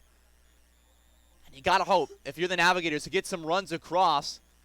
But even not, if not, that's a big confidence booster for the rest of the season that, hey, we forced the team to go to their closer down by 4 after it felt like momentum was away from us. You got to take some of that swag into your next game. The darkness has overtaken us here at Alumni Field, and a big spot for Williams.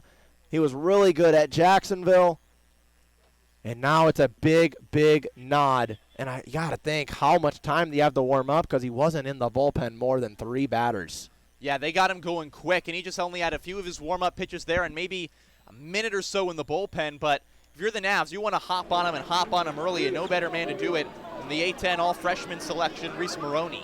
Reese Maroney, the right-handed bat up to the plate. He's got 2 base hits today, singles in the 1st and 2nd inning. Since then, a loud line out to left field, and then a perfect bunt down the 3rd base line to sacrifice and move up a runner.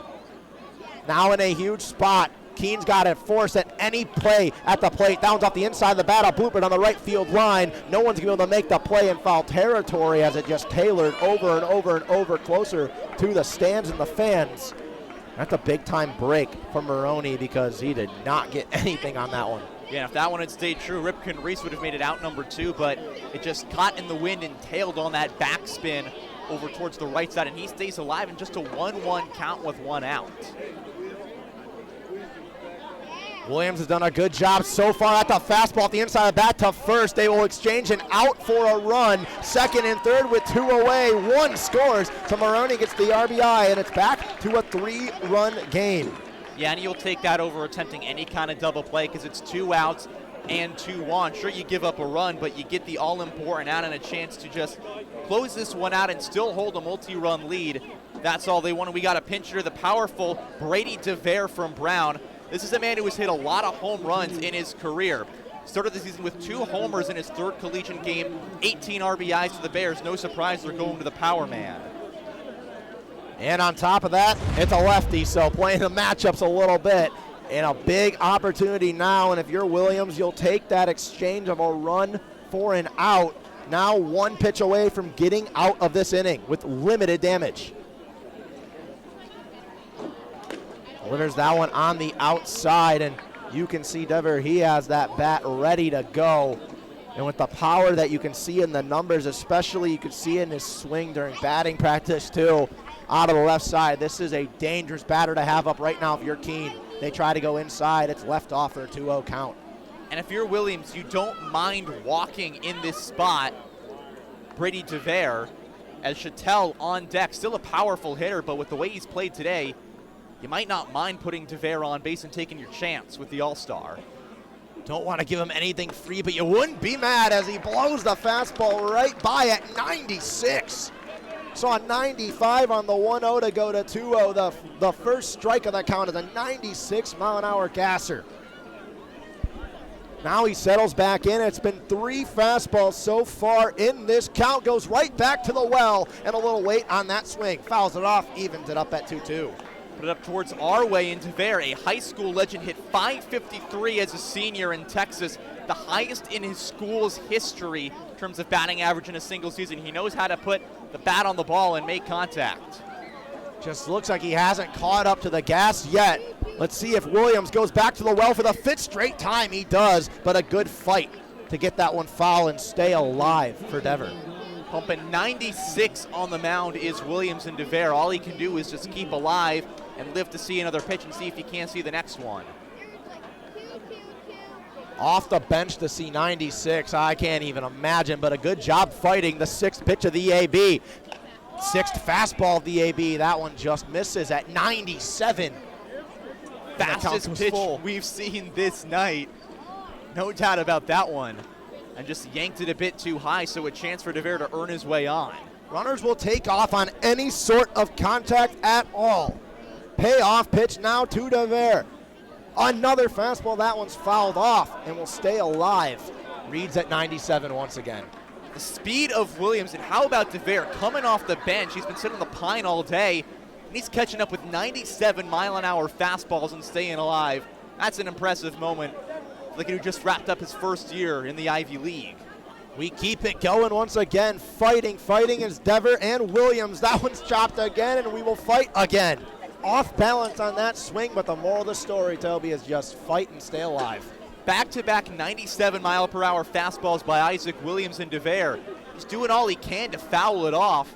And he earns a gold star for his performance to the first part of this at-bat. It's been nothing but fastballs so far. It's been fought off by Dever. Will he do it again? Another payoff pitch, another fastball, and another foul off. 96 on that one. High 90s, and the kid from Brown is seeing it and staying alive. He's earned his stripes in this plate appearance. As if there wasn't already drama in this inning. Keep building the tension as a timeout is called. We will wait as Dever steps back in. Isaac Williams has thrown nothing but 95 or above in this at-bat, trying to get a big third out, and he will. Doors him on that one, and another gut punch. One comes across, but you will take that with the bases loaded, and one out. 96 to get the strikeout. We go to the bottom of the eighth. Keene is looking for insurance with their 3-run lead.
The bottom of the eighth inning after another loud inning, but one does come across to make it a 3-run ball game. And now North Shore trying to keep it at just 3 in the bottom of the eighth before they take their last hacks and their last breaths in this one. And they turn to another bullpen arm at number 25, Zach Morris. Toby, the sophomore from the University of Rhode Island, on the bump right here and in a pretty big spot, obviously trailing, but you just want to keep this game within a gasp. Yeah, he's just trying to keep it at a 3-run deficit for the Navigators and bring back up what will be 4, 5, and 6 due up in the ninth. And for Zach Morris, a guy who was a star at Gloucester High School, Gloucester, Massachusetts, put up a 1.73 ERA in his senior year, was the 11th ranked right-handed pitcher out of the state of Massachusetts, and comes from a hockey family. Both of his brothers playing college hockey at Mass Maritime and Fitchburg State. But now Morris, pitching for the local team in the NECBL, taking the bump in his first outing of the year. And a big spot at that to do it in. I mean, trying to keep it within life's reach. He takes on Ripken Reese, the 6-spot hitter, 6-7-8 due up. Reese having a heck of a day, grounded out in his first at-bat, but since then a single came around to score and a double came around to score, and add a swipe bag on top of that. Checks his swing at that first pitch, 89 on the outside of the plate for strike number 1. Yeah, he's not going to put the same eye-popping numbers as Ramos or Williams did in their last innings, but he's going to get strikes and he's going to get guys to swing through and try and get some outs here for the Navs. Fouls that one off to stay alive. Count goes to 0-2. Was a little bit in front of it after that one just drops to 86. But now if you're Keene, the question has to be, do you put Isaac Williams back out there after that little inning? I mean, his pitch count's still under 15. He is a closer. You don't want to ride the horse for too long and let it die.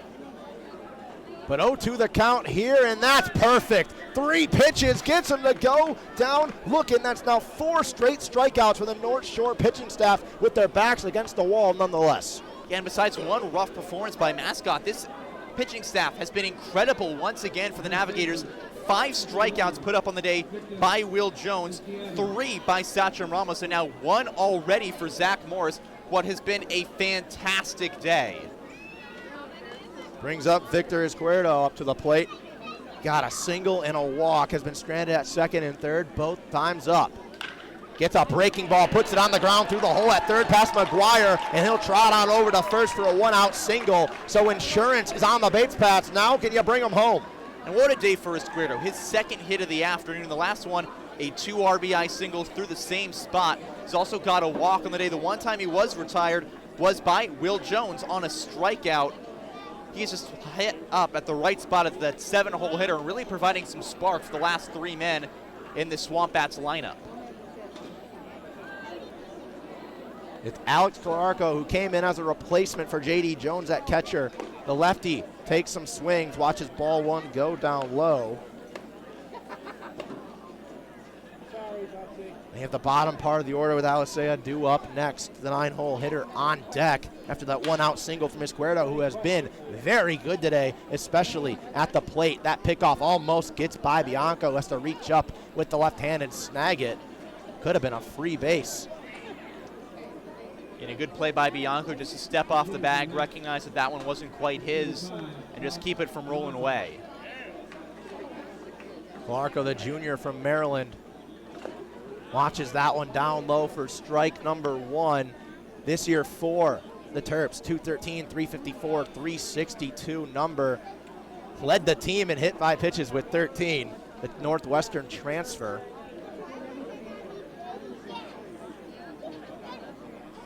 They check again, and that throws a little bit off the mark again because it looks like they're honestly freezing Izquierdo in the base paths. If that throws on the money to Bianco, they probably gunned the runner, but both times he had to reach up, once to his left, once across his body to the right. Yeah, just a touch high, and if you're Izquierdo, maybe shorten your lead by a half step knowing that they got you dead to rights.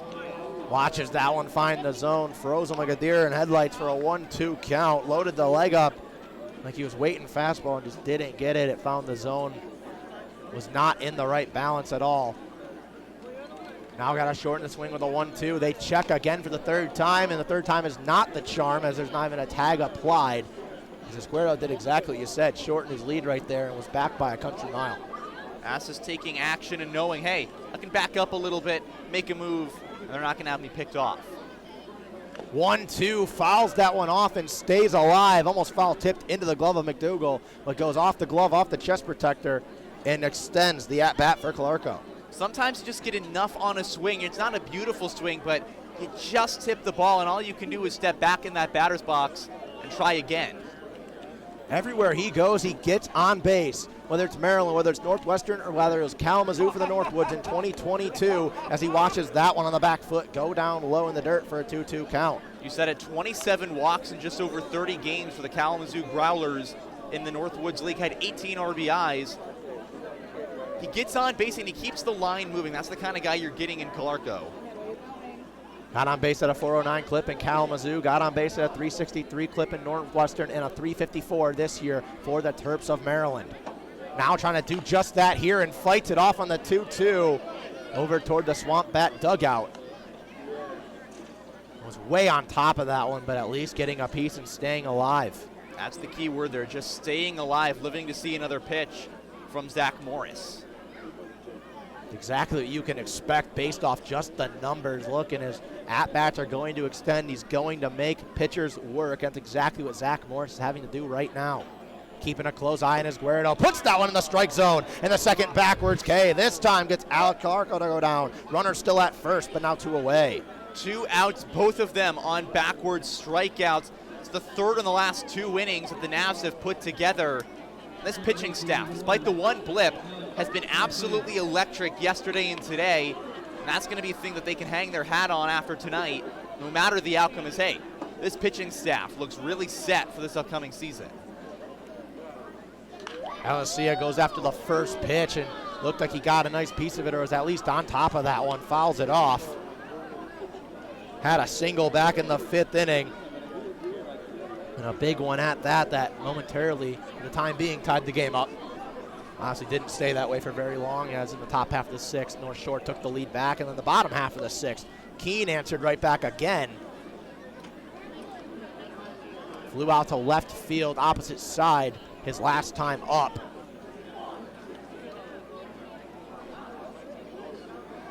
And it's been a bit of a surprise today. That one low in the dirt, bounces past McDougal, and an easy bag on the wild pitch, and now in scoring position for Izquierdo.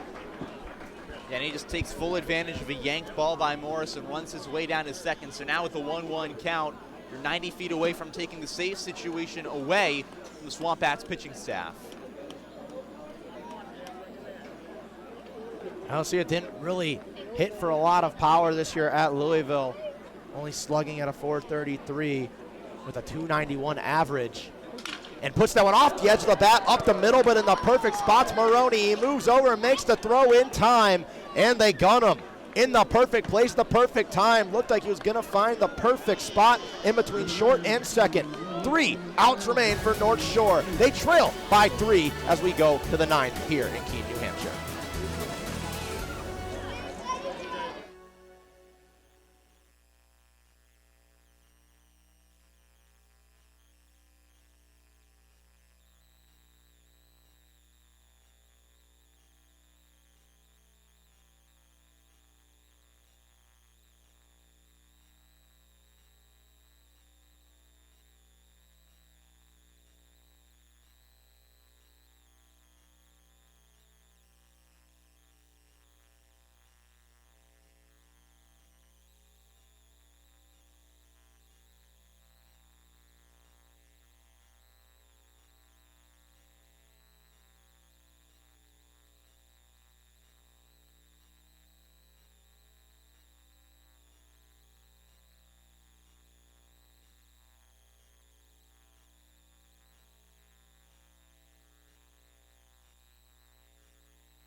Top of the 9th inning here at Alumni Field, and the SwampBats send back out Isaac Williams after he put up a pretty darn good inning in a tough spot out of the bullpen, including about a 9-pitch AB versus Dever, where we only saw 95 plus. They give the nod. The big number 20, once again the righty from Jacksonville, trying to get the save here in a 6-3 lead. If you're the Navs, you're down by 3. It's a safe situation, and you've got Chattel, McGuire, and Bianco due up. Those are some of your best hitters all season long throughout their college careers, and now they got a shot to maybe get something moving, and they know that they can get some kind of contact. And again, Brady DeVere, no shame in that strikeout because he fouled off 97 multiple times. They know they can catch up to it. Now you just got to hit it fair. And this part of the order has been quiet for North Shore. I mean, the only person to reach is Tim McGuire, who's got the only base hit of the 3. He's also got 2 walks. He's the only one of the 3 to reach. That's another heater, finds a zone for strike number 1.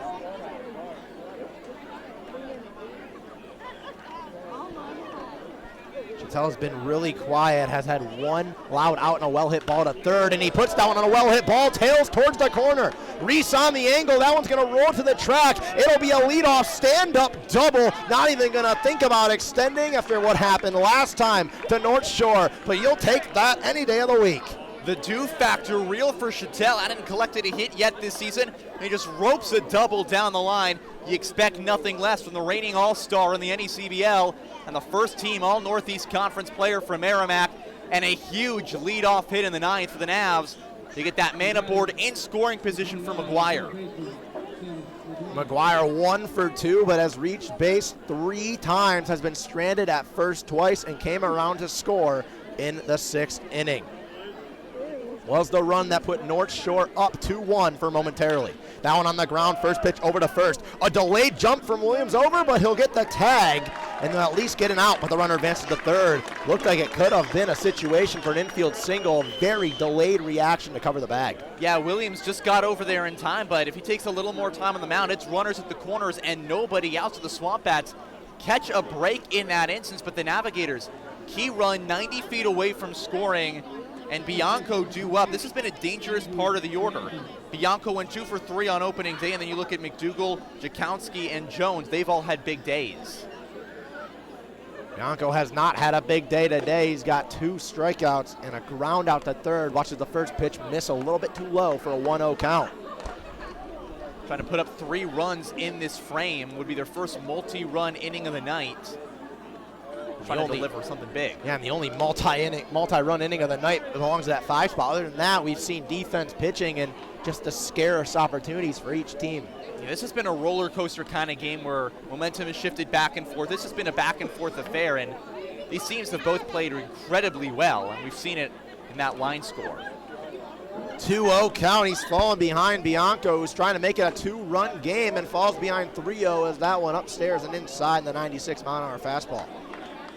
The 2 times Bianco has made contact, it was a sac bunt and then a fantastic play by Molinaro to get him out at the top of the second. McDougal stands on deck, another man who's gotten on base twice and came around to score each of those times. And it's going to be a 4-pitch walk for Bianco, and it brings the tying run up to the plate. The Navs have battled in this game. They allowed a 5 spot in the bottom of the 6th inning, but instead of letting that get them down and defeat them, they have clawed and fought their way back in this game to the spot where the tying run stands in the on-deck circle, and in a small ballpark, not completely unrealistic. McDougal up to the plate, runners on the corners, down by 3, coming off a single in the 8th, and he came around to score that lone run in the 8th. Just behind that one, fouls it off for an 0-1 count. 95 when he caught up to and got it back into the screen. Navigators hitters are seeing this kind of speed, and they're getting contact on it. Williams is unable to blow it right by him most of the time. It's the part of the order that in their last 6 times up have at least reached 4 times is a 7-8-9. It's down 0-2, another foul off for McDougal. Jesse Jakowski standing on deck. He's coming off back-to-back singles in the 6th and the 8th. So part of the order that you don't necessarily look at as dangerous, but has been dangerous tonight for North Shore. And this is 1-9, one of the most dangerous lineups in the NECBL. Can't catch up to that one. Goes down on 3 pitches. Tying run remains at the plate now is represented by Jesse Jakowski.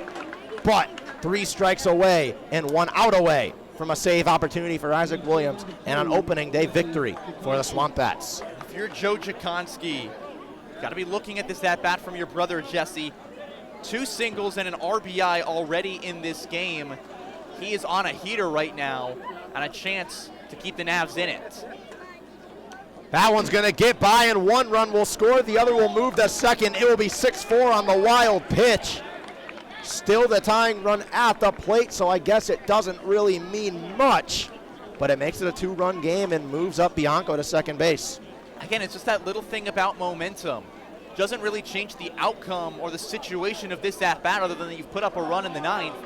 But now you've got a little bit more momentum. You've already put up that first run in the 9th inning. You've broken the barrier. Now what can you do to extend the barrier?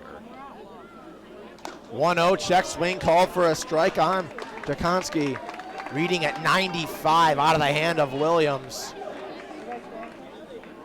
North Shore has out-hit Keene 9-7 in the hits category today, but the score is 2 the other way. 6-4, and now 1 strike away as another 95-mile-an-hour fastball finds the glove and makes it a 1-2 count. And Williams has just ratcheted up with the speed these last few at-bats. He knows what's at stake. These are adrenaline balls. 1-2 count, trying to get out of it. Won't get the pullback right there from Calarco. The crowd trying to get behind, and the 2s are wild here in the top half of the 9th. 2-2 count, 2 away, runner on second. The tying run represented at the plate. Isaac Williams trying to close it out for the SwampBats. He will. Blows the doors by Jakowski, and Keene, an opening day victory, a come-from-behind victory, and the SwampBats start 1-0 here at Alumni Field. Yeah, great speed by Williams just to blow it by Jakowski, and after allowing a couple of hits and guys to get on in the frame, they just settle on down, get out of the inning, and come away with a roller coaster win over the Navigators to begin their season 1-0. That is a big one right there, especially for a team that looked dead to right to start this game. It looked like North Shore was going to do exactly what they had already did in game 1 the other day, and then in the first 4 or so innings in this one just stifle the bats. But my goodness, Keene gets the victory. I'm Sean Massa. Thank you for making me and Toby a part of your Wednesday night.